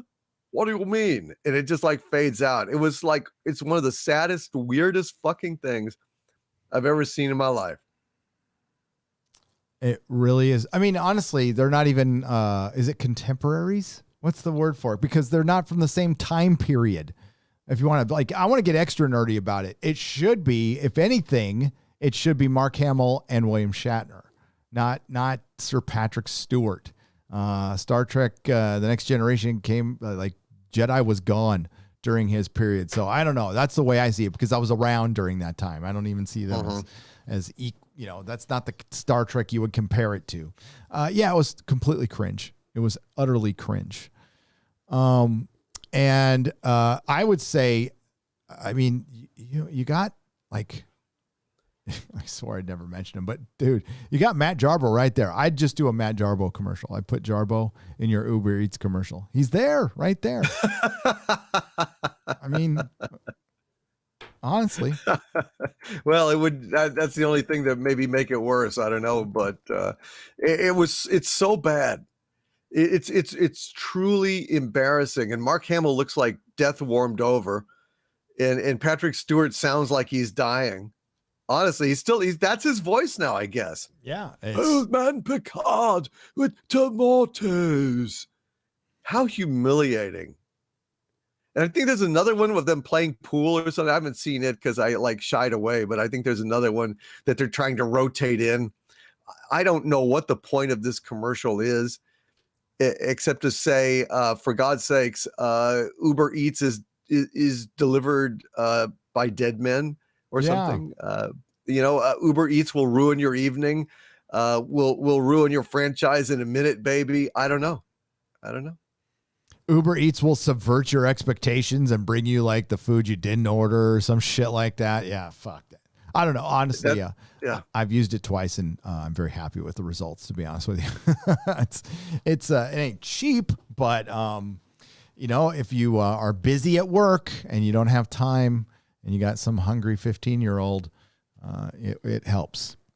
But no, the commercial, I didn't see the other one. I only saw the one in the warehouse. I thought it was dumb. Nerd cookies. Yeah, that's it. Yeah. It was funny that we were just talking about that, though, before the show. Maybe Michigan Man 95 felt the vibes. Nerd cookies for $2. Hail Nerd Cookies, by the way. Check out Nerd Cookies' channel. She talks about Lord of the Rings. I forgot to ask you when I was on the live stream with you, Nerd Cookies. What'd you think about Bad Robot? Possibly. Well, there already are involved. Let's be real. But being officially involved. Hail Gary and Doomcock, Texas rocks, she says. Can't wait to get there, dude. Carrion Witch in Residence for 5 Canadian pesos says, Lord Inquisitors, do you know why Rick M was out of the movies for so long? Because he was taking care of his kids, Rick Moranis, after he lost his wife to cancer. Yes, I did know that. Did you know that he had retired from acting because his wife had died and he wanted to take care of his kids and he had just come out of retirement? Well, then then he definitely deserved to be sucker punched on the streets. Absolutely. Sure. White supremacist. Yeah, I can see it now because he was raising, Yahtzees, obviously. There's nothing more ist than nobly taking care of your kids, foregoing your career to make sure they have, missing a parent is a huge thing. He probably had to go through that whole process with them. And then he's missing her too, but he can't process that with his kids. So he had what a complete ist. What an asshole. Totally deserved to be punched. They're coming. Yep. Super Blubberpuss. Welcome to the protomolecule level. Oh my God, Rick. I'm so sorry that happened to you, dude. Move out to the country. Get the fuck out of cities, by the way. You're just flat out not safe and you're going to get locked down. If you can, get out. If you can't, man, kick those fuckers out of office. Just start with new ones. Just brand new, everybody. I'd fire everybody. Ian Slater for $5. Rick the Rock Moranis is the example of being a man. He took care of his family. He did his job. He will always have my respect. He is the example. Yes, I agree. That's what a man looks like. That's what a man does. Fuck. Well said. Yep. And you know what? He said he's okay. He thanked everybody for the positive wishes. I hope he doesn't have any lingering health problems from this. I'm sure his kids are upset. I would be. I hope they find that fucker. But they haven't yet, huh? Nope. God damn it. Not that I know of. Let me know in the chat if they have. I'll fucking report it with glee. Mark C for $10.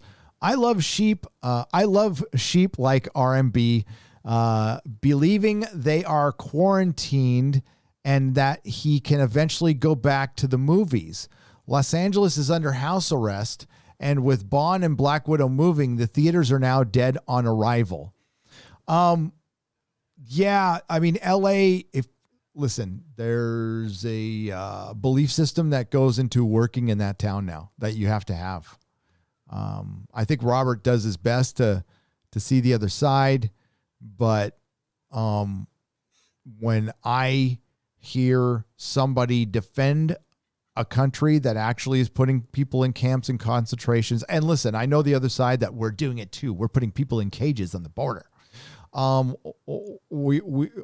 Every president has been doing that, by the way, not just. Are you serious? Yeah, we have to process these people, and generally they either get sent back or they get let in.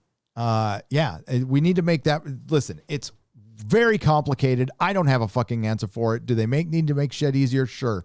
I don't know. We're in the middle of a pandemic. I think this would be a great example of why we can't just let everyone in without checking, at least. I mean, this is why, and you still don't stop it, but it could be worse. So it's, there's a solution somewhere. And I'm not the one to think of it, but that was one example I heard him bring up. I'm like, oh, it's a little different, because, one's re-education and, I don't love everything the government does. But the the theaters are DOA. A lot of them are.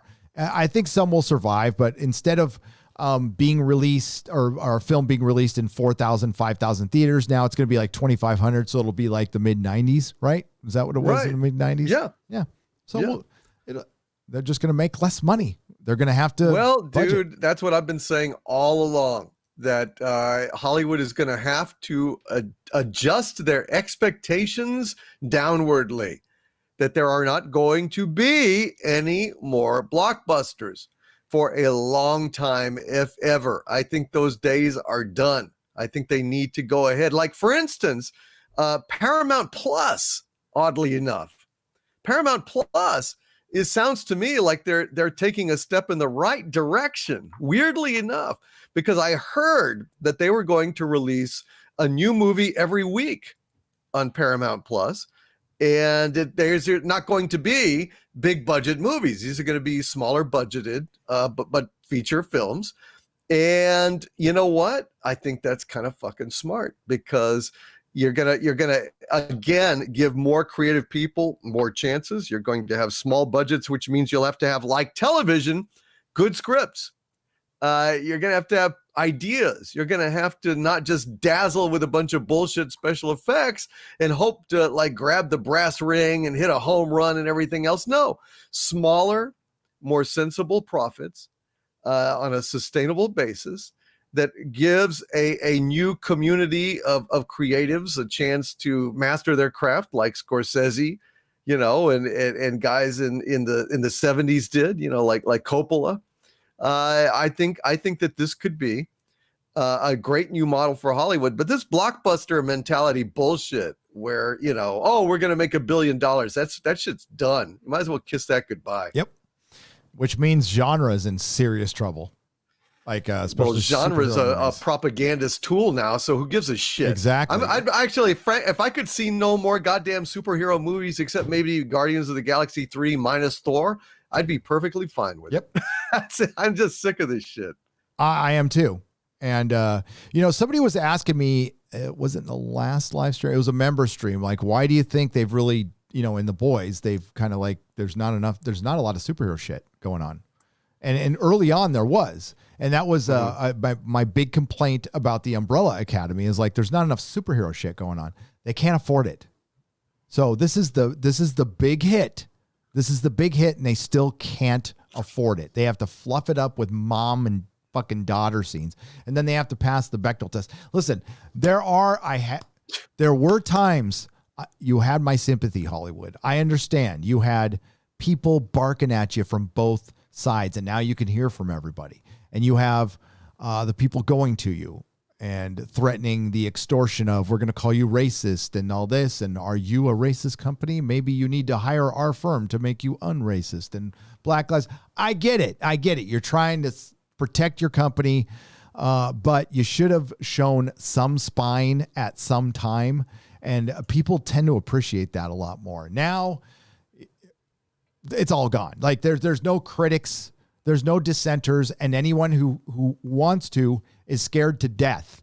And once in a while, one will come out and, he'll either get discredited, ignored, told he can't work. I mean, for fuck's sake, Robert Meyer Burnett got motherfucking canceled by people he worked closely with, and they were calling him a racist. And these are people he worked with the day before. He lost his Star Trek podcast. He lost a bunch of shit from the Schmodown. And he said, I understand. Holy fuck.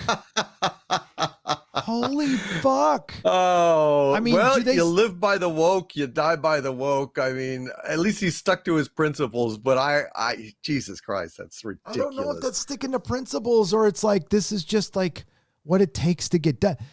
I saw that right away. I'm like, oh, you gotta, you are, even on the lower end, you gotta kind of, you're a hooker here. Like, you got to act like you have to have that mentality. Like, I know this guy's using me right now. He knows I know somebody and he's pretending to be my friend because I know somebody. And like, I had somebody, I told the story, like backstabbed the fucking shit out of me for an $18 an hour job, a fucking night shift from 6 p.m. to 6 a.m. Backstabbed me. sabotage my work, verifiable. And I like, honestly, after his hat, I was like, dude, you can have the job. I fucking don't need it that much. I mean, he was a fucker. His name was Mike. He's an asshole. He worked at Ascent. It's not here anymore. Yeah. I was chaptering iTunes back in the early days when iTunes was just putting on movies onto their iTunes. I put in the chapters. Chapter 1, 8 minutes and 2 seconds. Chapter 2. Sometimes I even titled them a name, but mostly it was just chapter 1 and chapter 2. And, it's really basic work. And I came back the next day and everybody's like, you totally fucked up your work last night. How? I double checked all my work. I was done early. I verified it. And all of a sudden I get back to work and it's fucked up. Well, we found out later this guy was coming in because he thought I was going to take his job during the day or at night. And he fucked up my work. And I'm like, dude, this is a temp gig. I didn't even fucking. Wow. I don't want to do this How forever. psychotic. Fucking psychotic. And I mean, I knew right then. I'm like, this place isn't for me. I stuck around for a couple more years, but I'm like, nah. Yeah. And it got worse. Like I said, at Technicolor, I saw the most adults crying in public I have ever seen in my life. Fucking, yeah, you did. Grown ass adults. I go out to have my cigarette and there's like somebody. I'm like, you okay? There. And she, a project manager yelled at me. It's like, you're making movie. You're not even making the movies. You're putting them on discs. For fuck's sake. That's not a big deal. It's not that big of a deal. Nobody should be crying. Wow. Jesus. What a fucking shit show it is down there. So yeah, so my best friends cancel me, stab me in the back. I totally understand. I'll get these knives out myself. Don't worry about it. Wow. Keeper of the Kraken for 10 Canadian pesos. I don't know who said it, but we live in post-creative world. Hollywood can't do anything original anymore. Nothing but reboots and retreads. You guys converted a normie into the fandom menace. Well, welcome to the fandom menace. Thank you for the 10 Canadian pesos. All are welcome here. Nobody is, if you're a flaming SJW and NPC, probably not going to like it very much. Other than that, all are welcome. Doesn't matter. Your religion, your skin color, your breast size. It doesn't matter. We welcome all people, except for Mr. Insanity and his freaking unicorns. No, I'm just kidding, Mr. Insanity. Thank you for the phallic unicorn for $9.99. Thank you, Jake D. Jake D's got a channel. All right, Jake D's one of those guys who I said, listen, we need to hear more voices.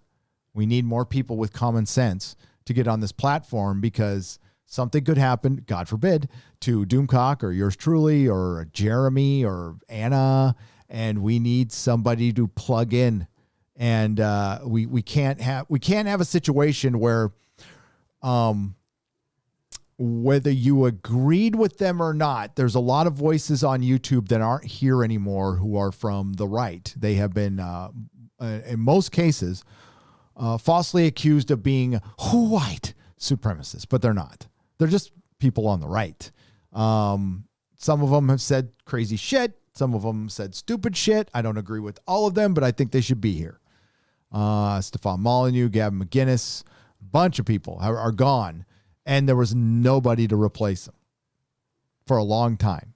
We're starting to hear those voices now. Who knows if YouTube takes them out, but while it feels safe over here and we're all into entertainment and we don't get that serious, it's super political now, so it's hard not to talk about it. But believe me, when the political season's over, done. And we need a replacement. I hate to say that, but we got to be creating more voices because the fandom menace was effective because of its numbers. That hashtag, there was just a lot of fucking people using it and using it to show that they were unhappy with something they loved. Now the stakes are more, but Jake D is one of those people. He started a channel. That was cool. Mr. Insanity works in healthcare. So hope you're doing okay too, bud. Negative for $5. Can you settle this question? King Kong or Godzilla? Ooh. I gotta give it Godzilla, probably. Yeah. Although the original King Kong is a masterpiece. Yep. My thoughts exactly. Yeah. But fucking Godzilla. Godzilla kicks ass. Godzilla's awesome, man. Did you see the articles about the former Twitter CEO who said some capitalists are going to be the first to be shot in the revolution?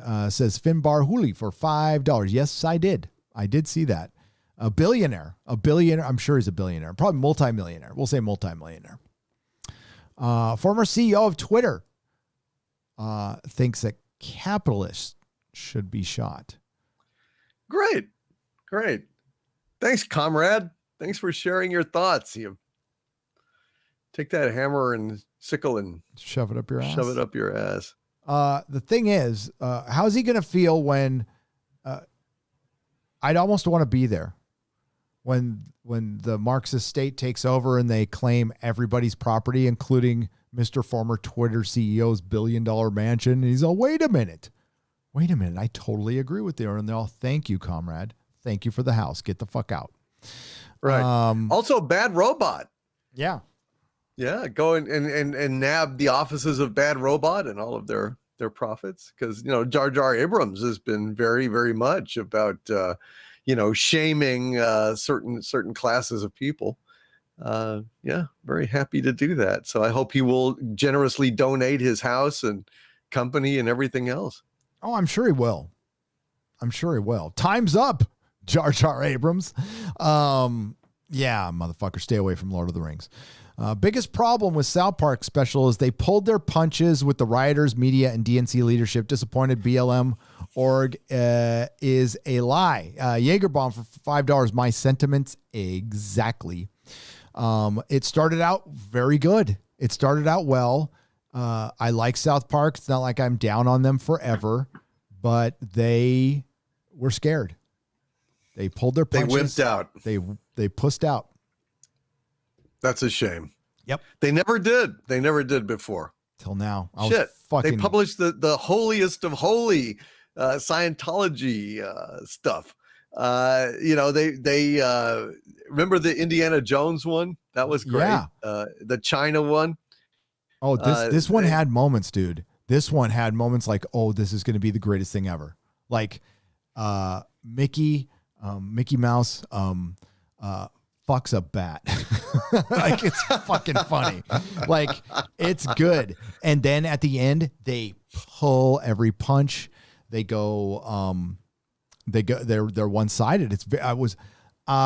People listen, fans were trying to rationalize it, and I get it. I'm a fan too. I'm not down on them forever. Okay. I think they have earned my respect. They did Team America. They did South Park, the movie. Fine. Pull a punch. I'm going to let it go. I'm disappointed though. I'm just really disappointed. People are saying it's going to come later. No, it should have come in this episode. It should have been all there. Everything about the coof should have been there. There's plenty to make fun of on both sides. You can keep your Orange Man stuff in there, but like not a peep about Antifa and the riots. Nothing. And of course they're not going to touch BLM, but South Park would have.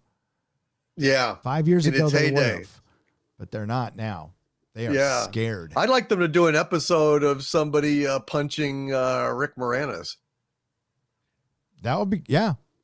Then they probably will. I mean, like they didn't bring Hollywood into it. And again, it might come later, but I bet you we don't see it later. Yeah, I bet you. Yeah. But too hot. But the Disney stuff, good. It was good. I'm not going to lie. It was good. But at the end, you're right, Jagerbomb. There's just some places I guess they won't go. Lost their nerve. Yep. Or maybe they were told they couldn't. Yeah, maybe. I mean, there's missing episodes off Hulu or wherever. No, off HBO Max. Sorry, HBO Max. There's missing episodes. So yeah, a lot of missing stuff on HBO Max. Yep. A lot of stuff with apologies on it for the past. A lot of stuff that's really woke and whiny ass. Yeah, not feeling very good about them right now. No, I am not. And Spotify with Joe Rogan. It looks like we might have lost Joe Rogan. I don't know this for a fact. I hope not. I thought he was a voice of reason. I thought he was a freaking like a master at podcasting. I love watching, I can't tell you how many times I go down a rabbit hole watching his clips, Oh, yeah. Yeah. Why the hell did he leave? Why the hell did he money? leave YouTube? He must have been making incredible bank on YouTube. Yeah, but like $100 million, man. Like I'd take it. So why the fuck did he do that? Obviously, that was stupid. Obviously. Well, he was making he got $100 million. They offered him $100 million. Like you can't turn that down. And then they told him apparently like nothing would change. And then when he got there, shit changes. I'm altering the deal. For God's sake. I hope he still got to keep the money. Yeah. If he I'm not going to blame him for keeping whatever. Nobody's going to turn that shit down. Nobody. No. But I like he at least, I think he told the truth. I think he did. I don't think he would lie. I hope not. I mean, remember, he's a Hollywood guy. He's a Hollywood actor. He's done a very good job becoming the man of the people, but he is Hollywood. And he came out and said that Spotify has not said a word to him. I'll tell you what, I'm going to give him the benefit of the doubt. I choose to give him the benefit of the doubt for now. I find it hard to believe that they would just purposely keep off. It was supposed to be like the top episodes are being kept off for a later date, but I went and checked and there are top episodes that are on there. It's just all the right-wing people and a Tommy Chong for some reason are missing. And I think he did kind of drop that it might be like a couple of young idealistic woke employees who are causing a bunch of trouble right now, which might be the case.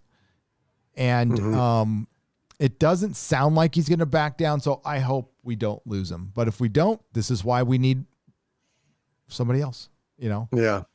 We need somebody else. Always. It's a shame. David Butcher for $5 or Butcher, right? It's one letter away from mine. Hail Gary in DC. DC, can you push the button and let Harvey out? Harvey, can you reset the universe and see how Universe 2.0 will go? I'll reset it real good, man. I'll reset it long and hard. I'll reset it so it'll never, ever, ever, ever be unreset, mofo. All you gotta do is push a button. Just one button away. No more taxes. No more wokeness in your entertainment. Also, no more entertainment. But let's focus on the good stuff. At this point, who gives a shit? It'd just be, a nice quiet void. Nice quiet void. Push the button. Like your mother-in-law, never have to see her again. Push a button. It's that easy. I'm not going to push the button until I'm ready to just give up. It's only if I at least got to launch my giant robot invasion. I got to give it a shot at conquering the world. And then if I don't, then I'm a sore loser. I'll push the button and Harvey will take care of things. He's basically he's my doomsday weapon. He's my at the end of Dr. Strangelove kind of stuff. I would be Charlton Heston looking at Zaius and going you and pushing the little plunger, the crystal plunger that sets off the mutants' doomsday machine and beneath the Planet of the Apes. The worst of second worst of the ape cycle, but still a good movie. Battle for the Planet of the Apes, the fifth one, is unwatchable. But the rest are good. Yeah, they are. Damn good. And the show. I even liked the show when I was a kid.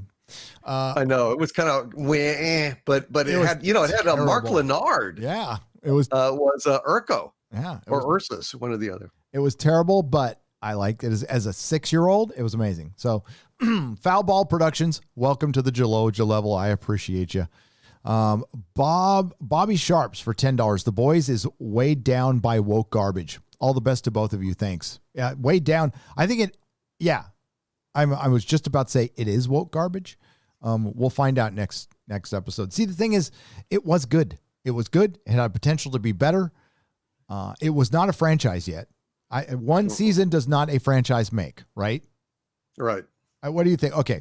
4 seasons, 3 seasons, 3 seasons. You're a franchise? Well, it depends on the. Yeah, I would have to say at least 2 seasons. Okay. At least. Okay. Because look at the Invaders. A Quinn Martin production. David Vincent. That was only 2 seasons.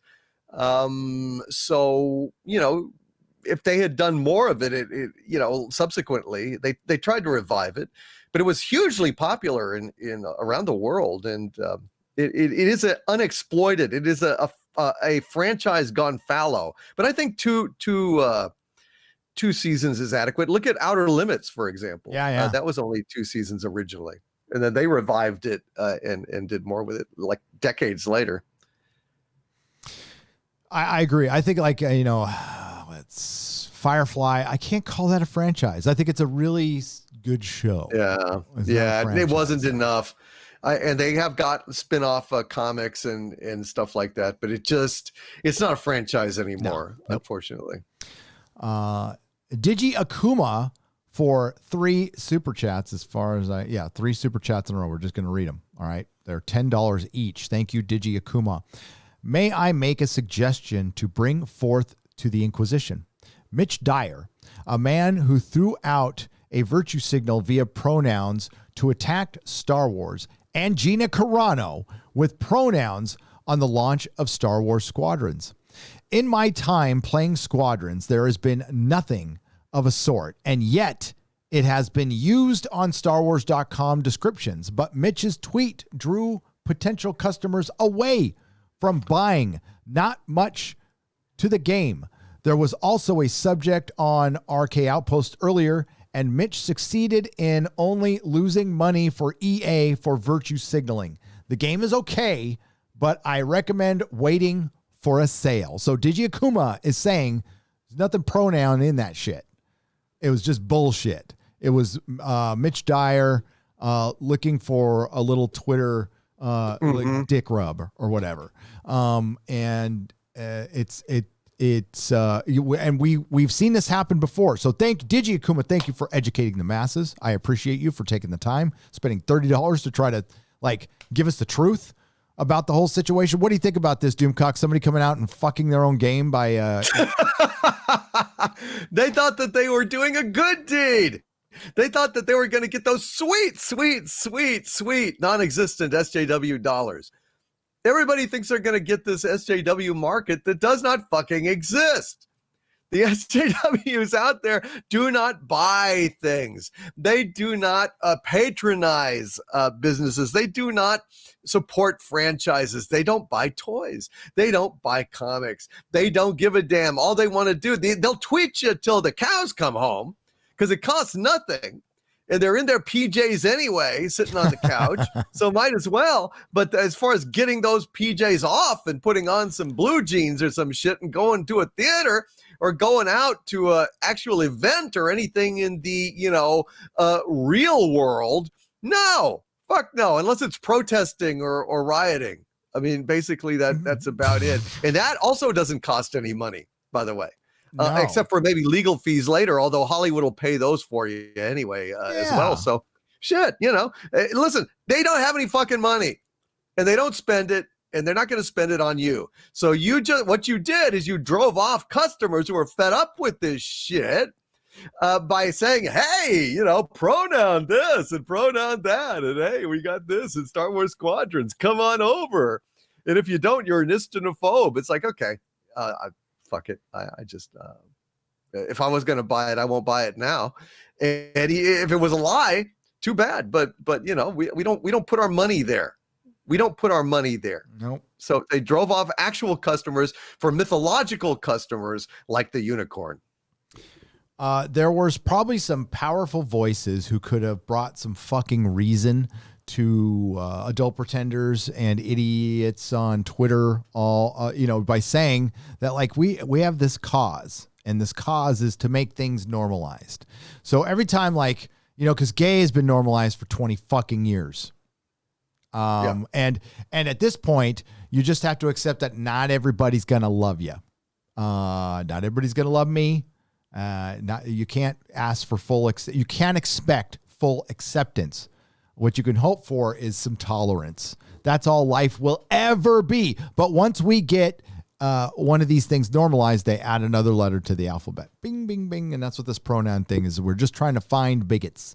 We need like Young Ripa did a great video on this. We need a dragon to slay. We need there to be white supremacists around every corner. The Klan is back. The Klan is not back. The Klan is non-existent. The Klan is not running around burning shit down. They're not. If they were, well, we should get them. I think they're lame like everyone else. And but they're not burning shit down. They're not nearly the threat that people burning shit down is. Destroying businesses. Yeah, that's right. The pretend burning down is not as destructive, oddly enough, as the real burning down that's happening in the streets that these people are not decrying. Yeah. And you know what? If you want to extrapolate off that whole incel and you want to actually get into the mental illness of it and stuff, yeah, you certainly stirred that up. And again, I direct you to an article on Geeks and Gamers website about the Joker that brings up that, and I read it on a live stream. It brings up that very subject, that the fucking narrative that they said was going to happen with the Joker happened this summer. It just didn't come from the Joker. It came from Antifa.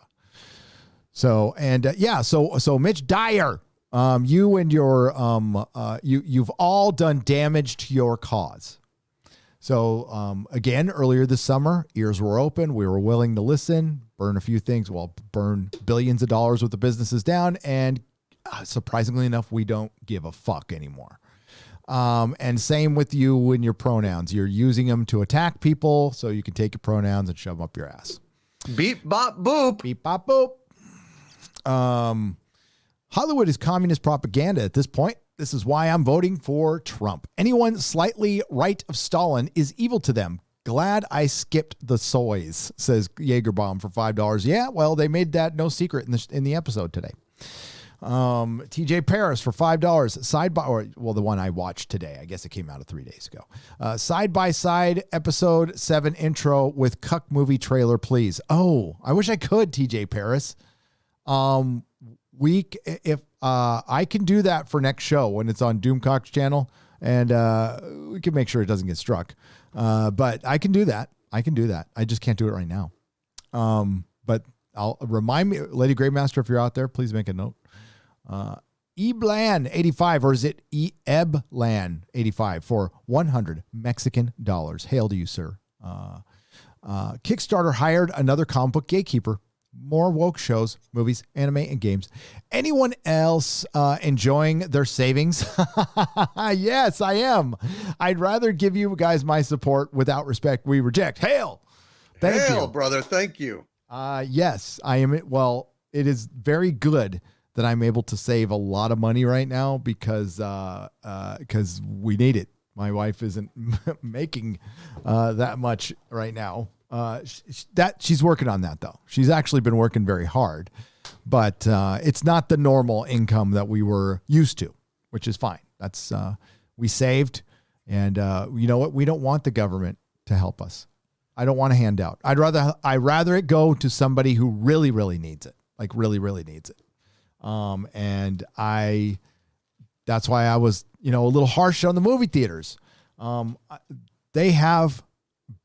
They know billionaires. There's a list of directors from James Cameron to Alphonse Cuarón, like fucking all the big names. Those are all friends with people like, the CEO of Apple and shit. I mean, they know billionaires. They could all pool together. They could probably shake somebody's couch and come up with enough money to save a movie theater chain.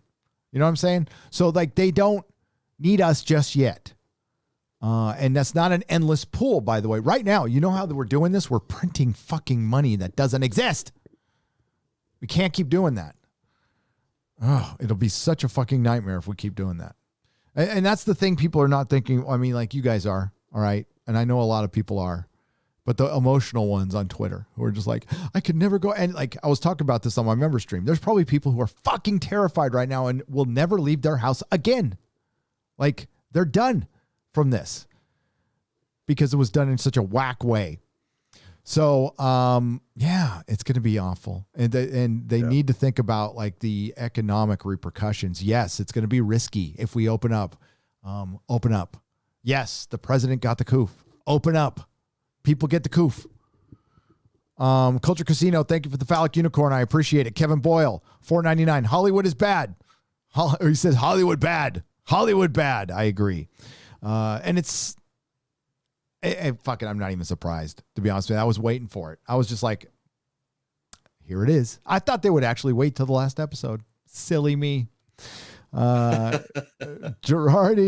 Jr. for $10.95. Nerdrotic Doomcock. Have you all seen Fortitude on Amazon? Arctic backdrop, woolly mammoths, ancient wasp. Yeah, I've seen Fortitude. I've seen both seasons, and it's awesome, man. Although I wish you hadn't have said anything, because the part of the weirdness of Fortitude is not knowing what the fuck is going on and how ultimately weird it is. I gotta tell you, Fortitude, especially season 1, season 2, it was good, but season 1, Fortitude, kicks ass. Really good show. It's one of these Norwegian kind of, Danish, Swedish, really, really good show. I guess Primal season 2 premieres tonight at 11:30 p.m. Pacific time, folks. Tartakovsky fucking looks awesome. That's what I'm watching tonight. So I'll check out Fortitude, though. Yeah, thanks. Terminus Est for $5. If this woke garbage continues to be pushed, then where the hell is Hollywood getting their money from? The government? George Soros? Certainly not us. They are still getting it from us. They have been getting it from us. Right now, the PPP stuff is run out, but they have been getting it from us. They just gave, the government just gave Live Stages. Let me get you the exact amount. You're not going to like it. Let's see. It's called the Heroes Stimulus, and it is Zachary Quinto. It was, okay, here it is. The Heroes Act, $10 billion. God almighty, wow. $10 billion. Yeah, now that's supposed to be for small venues, not theaters, or is it actually for theaters too? Small venues, stuff like that. I'm kind of okay with it. These are mom and pop fucking bars. Exactly. So I mean, But so if it's $10 billion for them, it's going to be a billions for the movie theaters. Should be nothing for Hollywood. No, nothing. Zero. They make fucking like printing money. What's going to be next? The game industry? I mean, all these fucking businesses and these corporations are the first ones to stick their fucking hands out to go ahead and get money when they don't even fucking pay taxes. I swear to God, these fucking corporate entities use all these loopholes, and they pay less taxes a lot of times than normal people. It's a goddamn disgrace. And now they're going to go ahead and leech off the taxpayer tit. I think that is disgusting. Disgraceful. I mean, I think taxation is theft, personally, and but like we can't be bailing out. This is what fucking sports does, and this is what completely turned me off to sports. This is why I quit the fucking NFL. I quit the fucking NFL because I and many San Diegans here. Now I wasn't living here at the time, but I'm glad they did, and I wouldn't have voted for it. They wouldn't vote for a stadium. They wouldn't build a football stadium, which you play 8 fucking games in a year, for a billionaire. Fucking good. Don't. I'm glad San Diego stood up and said, no, team got out of town, then fuck the team. Don't need them. And we don't need to build these arenas for the billionaires. And right now, look at them. Look at LA. They just spent hundreds of millions, $1 billion. And at least the Rams owner kicked in a lot of the money, like a vast majority. That's good. Kroenke or whatever his name is. But like if the municipality paid for one fucking penny, I'd be against it. Right now, it's an empty church of the divided. That's all it is. It's a bunch of millionaire spoiled fucking people playing with their balls, telling us how unjust the country is while they're getting paid millions of dollars to play with fucking balls. No thanks. So I don't miss the fucking NFL, and Hollywood's doing the same shit. They're like, we need to miss. You know what? No, you can bail yourself out. You can bail yourself out. I understand all the nuance of it, that the local government shut them down. The problem is that's still us. If they come to the governor or the mayor's still going to get the taxpayer to pay for it. Fuck no. Hell no. build my roads, keep my street lights going, make sure my city is safe. I don't know. It's not too much to ask, but sarcasm. I'm really disappointed in you guys. Hollywood celebrities are the kindest, bravest, warmest, most wonderful people we've ever met, says Marcus Cato for $4.99. I know we're being too hard on him. The stunningest and the bravest assist. It's really, I feel ashamed. I feel very, very toxic. I feel like The Witcher, that I've taken 5 potions and I'm ODing on toxicity when I say bad things about Hollywood, because they are fighting for us. They are fighting for us. When they were mocking and wishing death on the president and the first lady, they were so good. I wish I could be that good. Brave, stunning, the kindest, most empathetic people I've ever seen. And I will never, ever be able to measure up to them. Bless them. Stephen Ray for $7. Hollywood equals deep state or deep throat.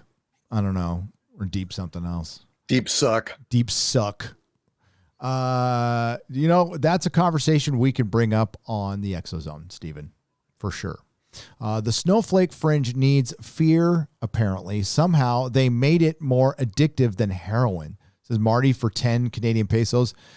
Yeah, when you put people on a steady dose of it, when people put themselves on a steady dose of the mainstream media and divisive media, and then they get fucking scared, yes, it becomes like heroin. And then they get, especially when, it's, the pandemic is overprescribed medications, opioids, anxiety that cause anxiety, lack of judgment. And now we're seeing it all play out, plus a steady dose of divisiveness. Benjamin Flensborg for 50 Danish krona. Hail Lord Doomcock. And Gary got a flooding. Oh my God. That is all one word, dude. Hang on. Got a flooding Heroes keyboard. Oh my God. What the hell? Got a flooding Heroes keyboard in non-compliant Sorig. And that he said that all one word. Ben, you got me. Wow. Wow, man. Here, I'm gonna copy and paste what he said in the chat. This is it. Like you guys can help me with this. I'm, because I'm a big dummy. That's what he put in.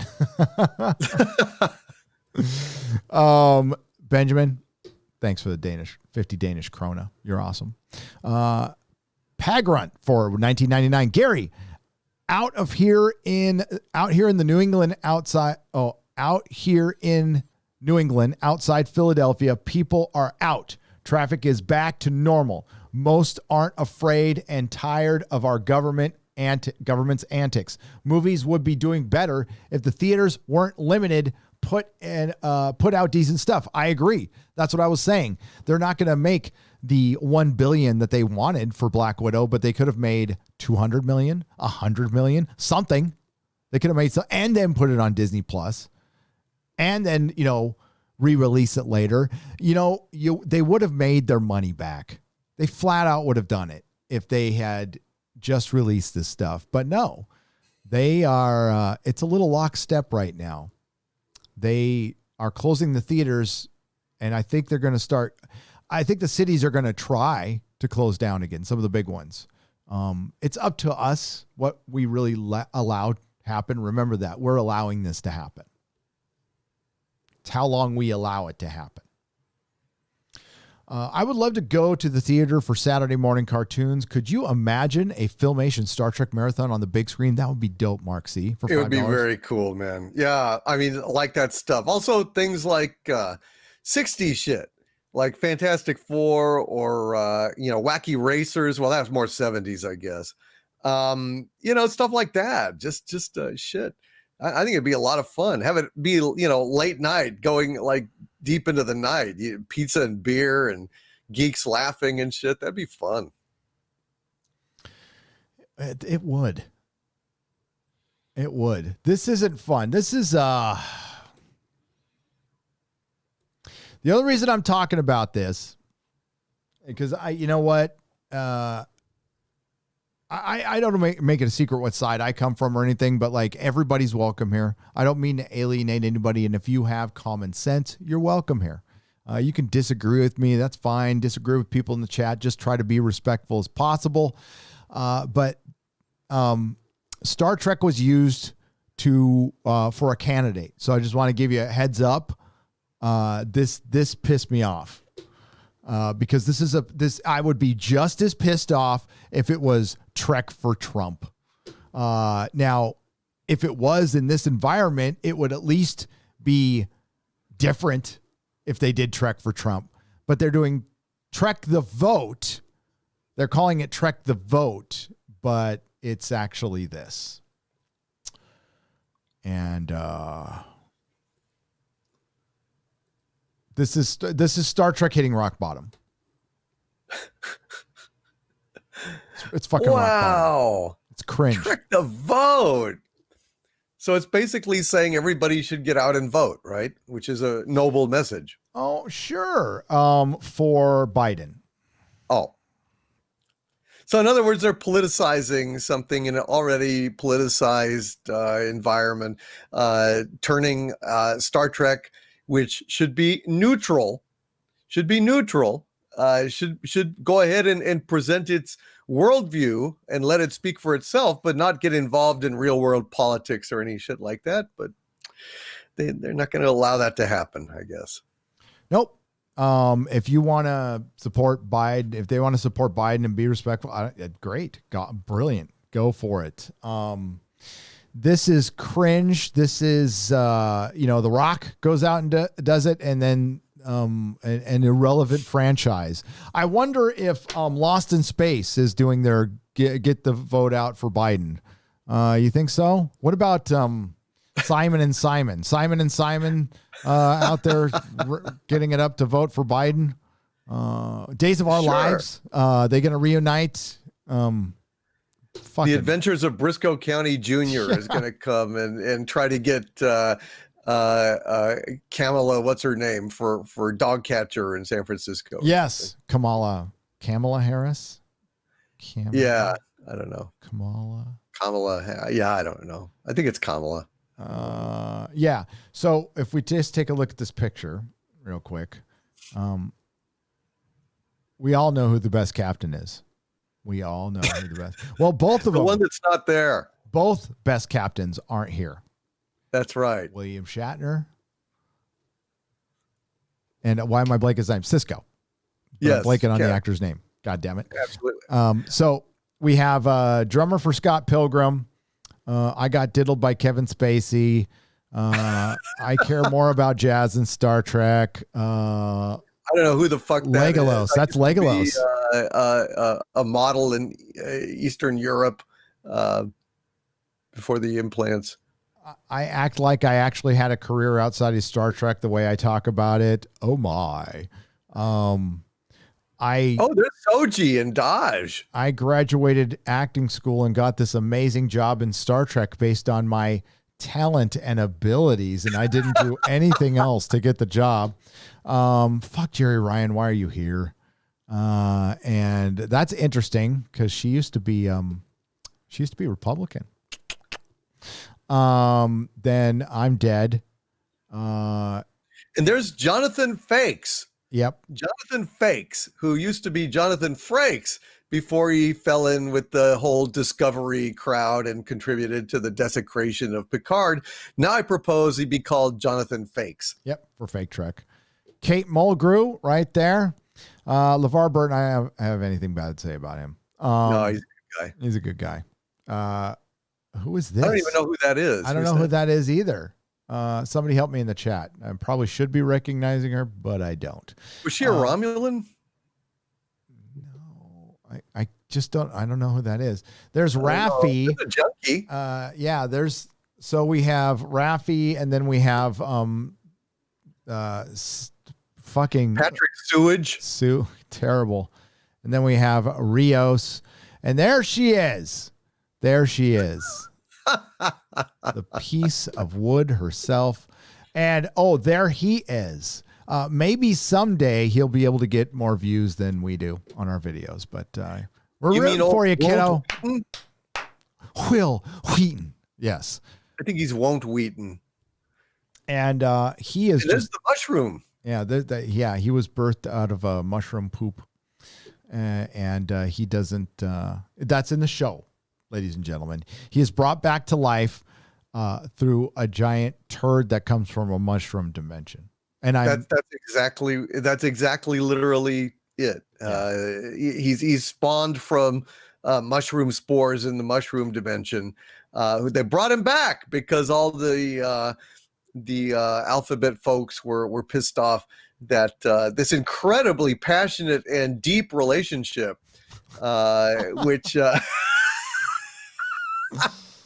which had about as much character development as a Purina commercial.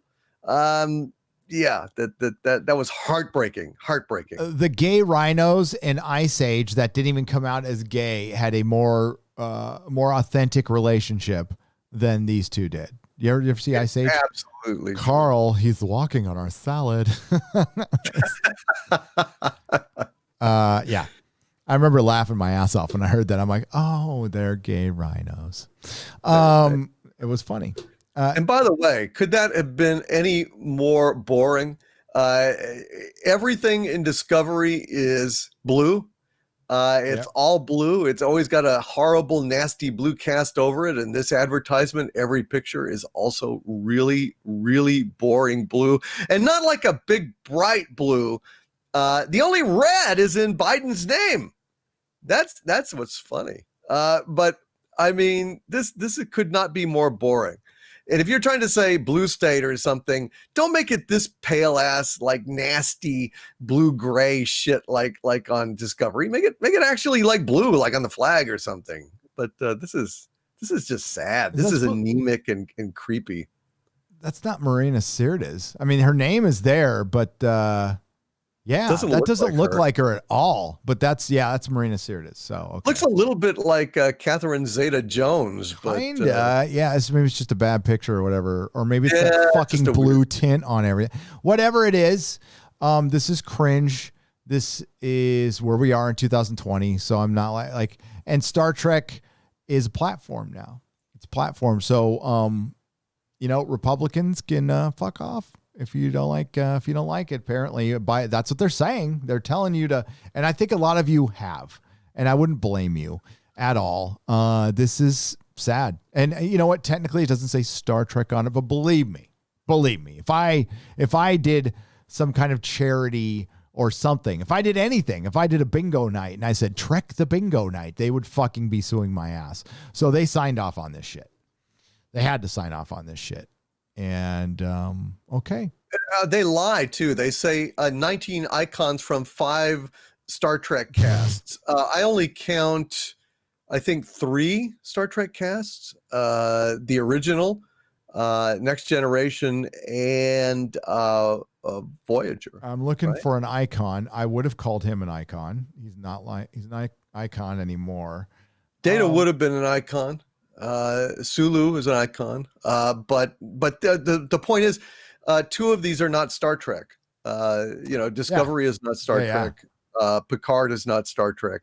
So liars. No. Now you two.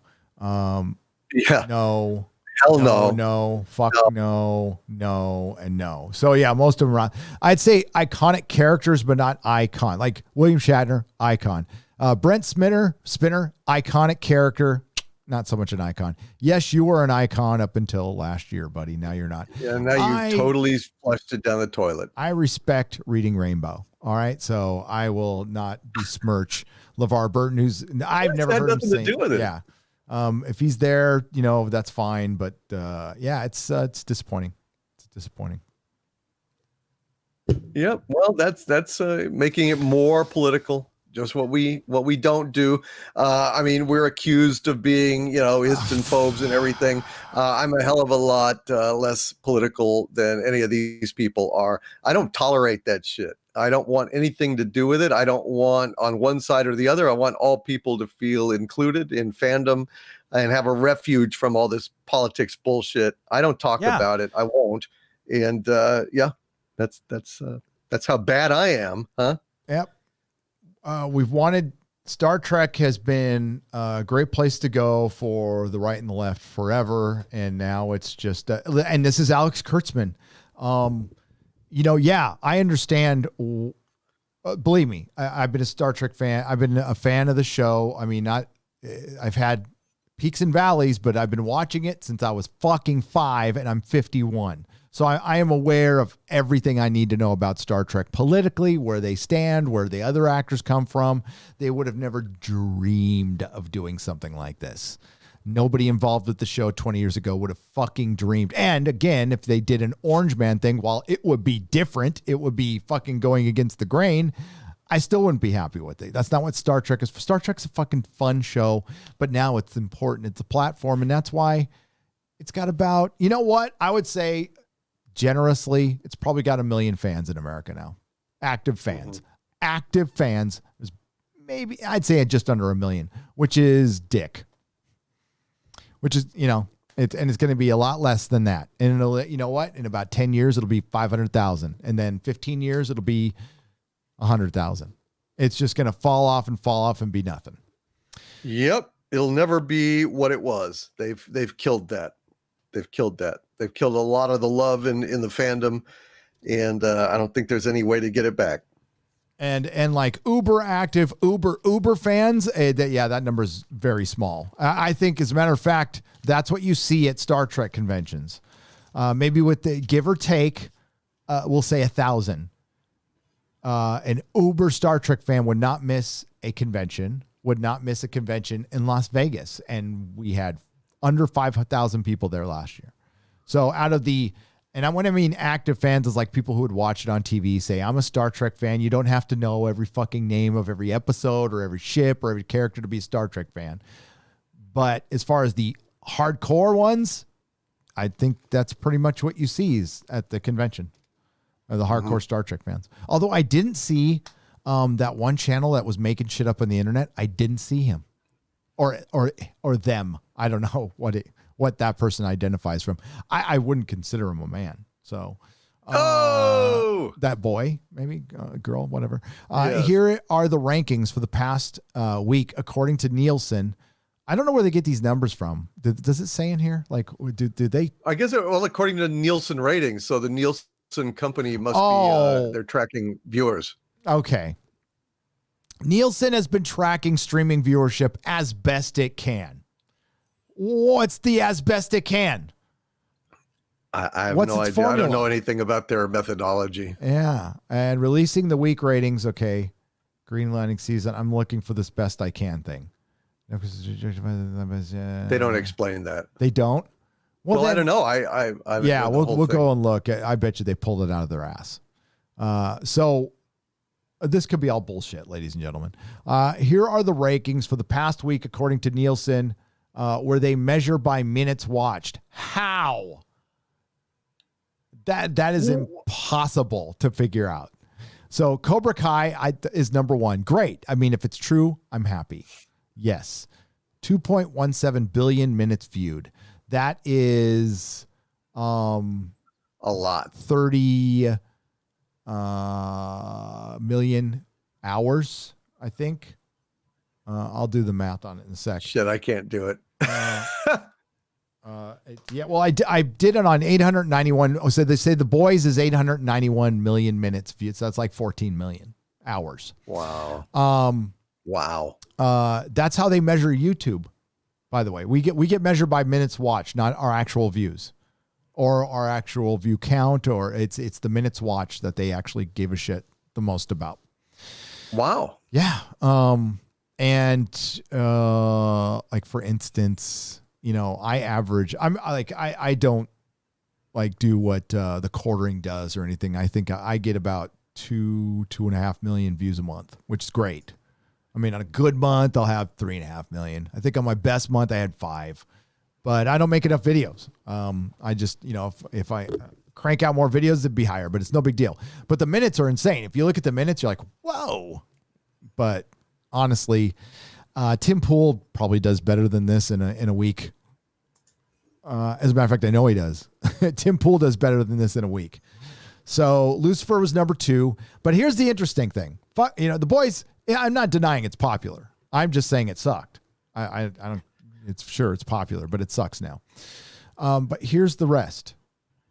The Office, Criminal Minds, Shameless, Away, Grey's Anatomy, The Legend of Korra. That's bullshit. That is bullshit. I don't even know what the fuck that is. It's the shitty, I'm sorry. It's not as good as Avatar. It's the kind of boring, shitty Avatar sequel. Wow. That is Netflix lying. Remember they got busted. They were talking about Avatar and somebody from the Netflix account goes, Korra exists too, and started attacking the fans and shit. Yeah. And then Mulan at 525. Now, it's notable that the top 2 shows, Cobra Kai and Lucifer, are technically Netflix originals, but series that Netflix bought and is making. Netflix doesn't make anything. They fund it, but They don't make it. They hire people to make it. They'll hire production companies, but they don't have like Netflix studios. Not yet, anyway. No. But the real story is The Boys at number 3. Amazon. Yeah. So the Amazon has said that the ratings for season 1 have doubled. Or season 2 have doubled over season 1.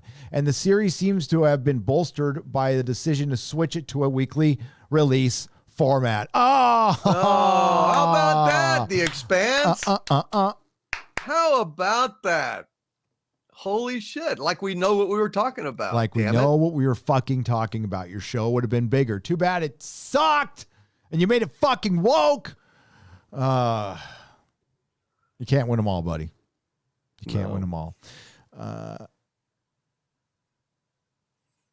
I'm not sure how far the boys are into the comics at this point, but what the fuck are they talking about? Okay, so this season has been higher rated by critics than the first and has relevant plot to our current times, as the boys are now contending with literal white supremacist superhero. That is stunning and brave. So stunning. I'm so glad that it's being addressed finally. Okay, how is it relevant to our current times? Where are the white supremacists? Where? Don't say it's us. It's our system. It's a systematic blah, blah, blah, blah, blah. Bullshit. It's a fucking lie. Oh my God, Forbes. Fuck you too.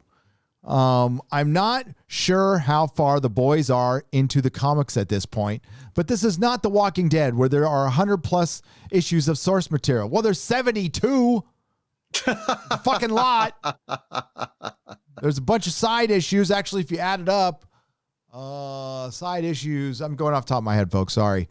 There's almost 100. 90 something. So yeah, they could go a long, long time. Problem is, like Stormfront comes in like halfway through the series. So they jumped and missed a bunch of shit. We still got like shit. They skipped my story. My Amazon seems okay, but Amazon seems okay with going outside the lines when they are doing which they are doing with a spin-off said to take place in the college or burgeoning young superheroes. It'll be called the Snowflake Zone. Yep. It'll be just really special. Oh my goodness gracious. It's going to be just safe place. A safe place. I want you to remember this. Now, they could be right. But I think they took a turn for the worse. For example, here's a prediction. I could be wrong too. I could be wrong, but Star Trek Discovery was doing just fine in season 1 till it hit the 4th episode. And I barely remember the episode, but it's The Butcher Cares Not for the Lamb's Cry. And it was just an extra woke, stupid fucking episode. And that's when interest in the show started going down. I was still getting lots of views on my videos and stuff, but it started waning at that point. And people just checked in at the end to see how bad, because they had stopped watching the show after episode 4. Same thing happened with Doctor Who. Arachnids in the UK, people were done with the Jodie experiment. They're like, okay, I'm done. That's it. I think The Boys, much later on, had that episode. And we will see the repercussions next season in time. Not saying it's dead. Not saying that at all. I'm just saying it will not hit the stratosphere now. They are saying that it's going to, I would expect no less than 5 to 6 seasons of the original series, though, usually. We will see viewership dips as the years press on, at least for all series that aren't named a Game of Thrones. Yep. And I predict 4 max. I think 4. Yeah. And I don't think we see a spinoff. I hope not. I'm just not enjoying it very much, to be honest. It's not. And I don't think it's got anywhere to go. But I do They want to put themselves in a corner. They needed to have a lot more of the funny stuff, the dick tentacle, things like that are more in keeping with the original comics. But with the series, I don't know. This is a joyless kind of a slog, honestly. Yeah. I'm really getting tired of it. I don't hate it, but it's just not inspiring. It feels like a job. Yeah. Watching it. I hated this episode. This is the first time I've hated the show. Like, I hated this episode. Like, I don't want to watch it again. Fuck it. And a lot of people were mad after this one. We'll see, though. They're going to hang on. Most are going to hang on till we'll see what happens the next one. There's only one more, so people will probably watch it. We'll review it next week, the finale, but yes, we will. But you notice what's not on this list, aside from not a lot of new shows, is Star Trek. I don't see fucking Star Trek anywhere. Gosh. And CBS All Ass or All Abscess is still online, even though it's changed to Paramount Plus now. But it should count. Should count. I want access to these Nielsen ratings. I want access to this shit. Does anybody know how to get that? If they could email me, Gary@nerdrotic.com. I want to find, it's from the Hollywood Reporter. It keeps sending me other articles, but even if I have to pay for a subscription service, I want access to these numbers. I think they're complete bullshit because Netflix isn't sharing their numbers with Nielsen. No. So Nielsen just made up a formula that sounds good so they can stay relevant. I think at least on those streaming things. Yeah, I think you're right. Eventually the streaming services are going to have to spill. They're going to have to let us know what their ratings are. Cause it'll get that competitive. Hey, we have ours right below our videos. No shame to our game, right? We have over 4,100 people who have been watching consistently for 2.5 hours. We have 1,972 likes. Thank you very much. We appreciate you. Thank you to the Wrench, Eric K., and Chris Persia, the Canadian Wrench, and Lady Gravemaster, the producer. I just want to thank everybody now. We're going to have to wrap things up a little early because we're both on a very tight time schedule. I'm going to read some super chats. You okay for a few more minutes, bud? Sure thing. Okay. And I got to plug a book. So before I do that, I need to plug a book for my good friend, Kai MF. He has been a supporter for a long, long time of both of our channels. And you know what? He said, fuck Hollywood. I'm going to write my own shit. And that's what I want you guys to do. So the link is in the description. It's on Amazon. Kai's a very shy guy. He's a shy guy. And he's not into the self-promoting thing. We're going to work on that a little bit. The book's called Space Crime Domino. It was released August 14th, 2020. Let's see if I can pull up a picture. I couldn't pull up the Amazon page because there's some personal information there, but I think I can pull this up. I mean, we're all friends here, and I know you wouldn't if you were, come to my house, just bring some food. And let me know before you get here. That's about it. No, seriously. Let's see. Okay, here it is. There it is. Space Crime Domino. Nice. Hail Kai MFS. You're awesome, brother. Nice job. Looks beautiful. Well done. So the link's in the description. Please order as many as you want. Be a great gift for you'll be supporting somebody in the realm that uses the hashtag the Phantom Menace occasionally. I know that sounded like, but yeah, not everybody uses the hashtag, and it's different things to different people, and that's a good thing. That's why it's successful. But this is brilliant. So Kai, well done. I'll give you another shout out on Monday, buddy. Let me know how it goes. Let me know how things go. Proud of you. Fucking proud of you, man. Mexican Iron Man for $49.99. Hail, Mexican Iron Man. Excellent discussion of politics and business. Politics that's killing off what we love. Hence, time to get political and push these SJW Marxist demons back through the Skinwalker Ranch Stargate from hell, from whence they came. Hail, charge. Mexican Iron Man. I love you, man. Bye, con Dios. Hail, brother. Mexican Keller Ranch for a dude, Keller Ranch. You're very generous. He gave a $300 super chat and the message got retracted. I hope you got my message. I've been trying to get a hold of you. Please email me what that message said so I can read it. But thank you for the $100 super chat, Keller Ranch. Things that keep me sane. Abbott and Costello, who's on first. Old Real Looney Tunes. Babylon 5. Farscape, Vet TV, Tron, the original movie, MASH, the movie, and some of the TV show Monty Python. Folks on YouTube, you two guys especially, and a few others. Thank you for all the fun. Keller Ranch, thank you for the support. That's amazing. And it's been fun when it could have been really dark. And the fact that we've at least had each other to entertain has been... well, it's quite frankly what has Hollywood worried. So that's why they need to paint us with this all broad. Because Mexican Iron Man, I know you're a white supremacist. I mean, a huge one. I know you don't want me telling everybody, but Mexican Iron Man, yeah, all about the WS. No, thank you, Mexican Iron Man. Thank you, Keller Ranch. We're trying to have fun out of all this because it's pretty dark sometimes. 16-bit mascot for $5. You guys rocking it. Hail to all. My Lord, you must make an album. It's been a thing for a couple of years now. Crowdfunding is much easier these days. I think he's right. I should do an album. Yes. Do a little Sinatra, pay the whatever the BMI or EMI or whatever the royalty ASCAP, and do it. Yeah. Well, people want to hear it. And I've also got some song parodies that I've done that also I think would do very well. So I don't know. Maybe I should. I just don't know much about crowdfunding or anything like that. Oh, dude, you do a vinyl. You can do a vinyl picture disc. You can do like all the different levels. Oh, you could kill on this one, buddy. That would be. I think it'd be a lot of fun. I think you should do it. Muffet 1 for $25. What will change with Microsoft becoming the boss of all the gaming companies? Do you think anything would change? I don't know.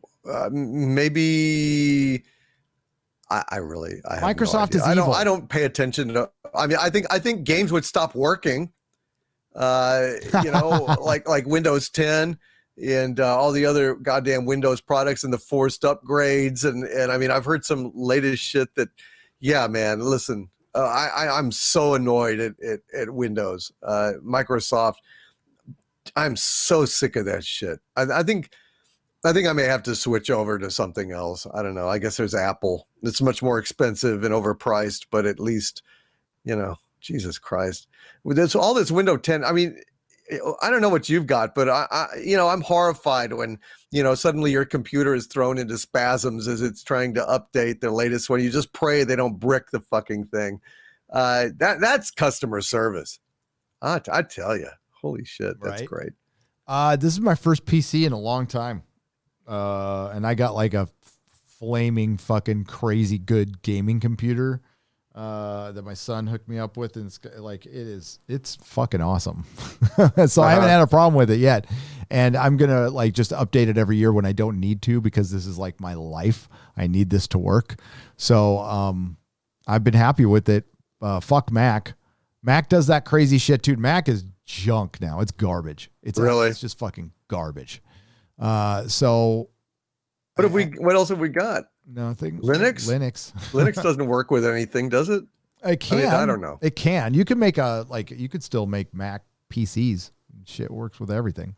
Find a kid to make a computer. That's the best advice I can give you. But it's still nothing you can do about the operating system is the problem. There's things they can do. Oh, those kids are clever with that shit. I'm not crazy about, like, once in a while my settings will change on my soundboard and then I'll sound like a robot for some reason, although I didn't do anything. Cineworld is going to close all the UK venues. Also, thousands of jobs lost, says Nicholas Horton. So he thinks they're done. They are done. Mexican Iron Man for another $49.99. In the end, there's truth, justice, and the Nerdrotic American way. Hail the guardians of our historical culture myths. Hail the quality control inspectors of today's crap. If it wasn't for YouTube and you two, I've lost my mind already. Thank you. Gracias, amigo. Thank you, Mexican Iron Man. I appreciate it. Hail Mexican Iron Man. All right. Wes Moody. Thank you for the big piece of poop for 99 cents. That's kind of where we're at right now. For $19.99, Daniel Engfer. Hail, Gary and Doomcock. Been watching you both for 18 months now. Thank you for so much for hundreds of hours of entertainment and sanity. You are welcome. And you've kept us sane too. I keep saying that, but really, it's true. Fucking really. Crazy Pineapple for $10. Ronald Reagan once joked that the Democratic platform was a pile of cow manure. If you could see the platform Hollywood stands on now, hail Gary and my liege. Hail. Yeah. Good point. Yeah. Good point, Ronnie Reagan. Ronnie's gone. Yep. All right. So we're going to wrap it up there. Thank you to Lady Gravemaster for producing this episode. Thank you to Perry Chan, because I just love Perry Chan. Thank you, Chris Persia, the Great Canadian Wrench. Thank you to Mark Lorzeth, Eric K., who's like just always here, man. I love, and you guys, thankless work. Stellar Heather, Lori Wilson, Nyla Shadow. I think I saw Nyla Shadow there too. You know what? It'd be cool, YouTube, if you're watching and listening to me, like if there's a drop down where I could just see, because you could see participants. If I could see moderators, that'd be brilliant. I would add that, YouTube. And Jake D, what's up? I guess we can pin comments now too. That's weird. Huh. I don't know why I do that. So thanks everybody for showing up. Thank you for all the super chats. Thank you, Keller Ranch, for the $300 and the $100. Thank you, Mexican Iron Man, for $249. If I didn't get to your super chat tonight, it will be in the super chat square up, which is now has the added bonus of toxic mailbag. So it's going to be super chat square up toxic mailbag, which will be Friday morning at about 11 a.m. Doomcock, please plug your wonderful channel. My channel is youtube.com/overlorddvd. I also have a channel called The Harvey Zone, which has live streams and other stuff. Please subscribe to that as well. Patreon.com/Doomcock. Hours and hours and hours of exclusive content, movie commentaries, Star Trek commentaries, and much more, and Harvey Cthulhu podcasts as well.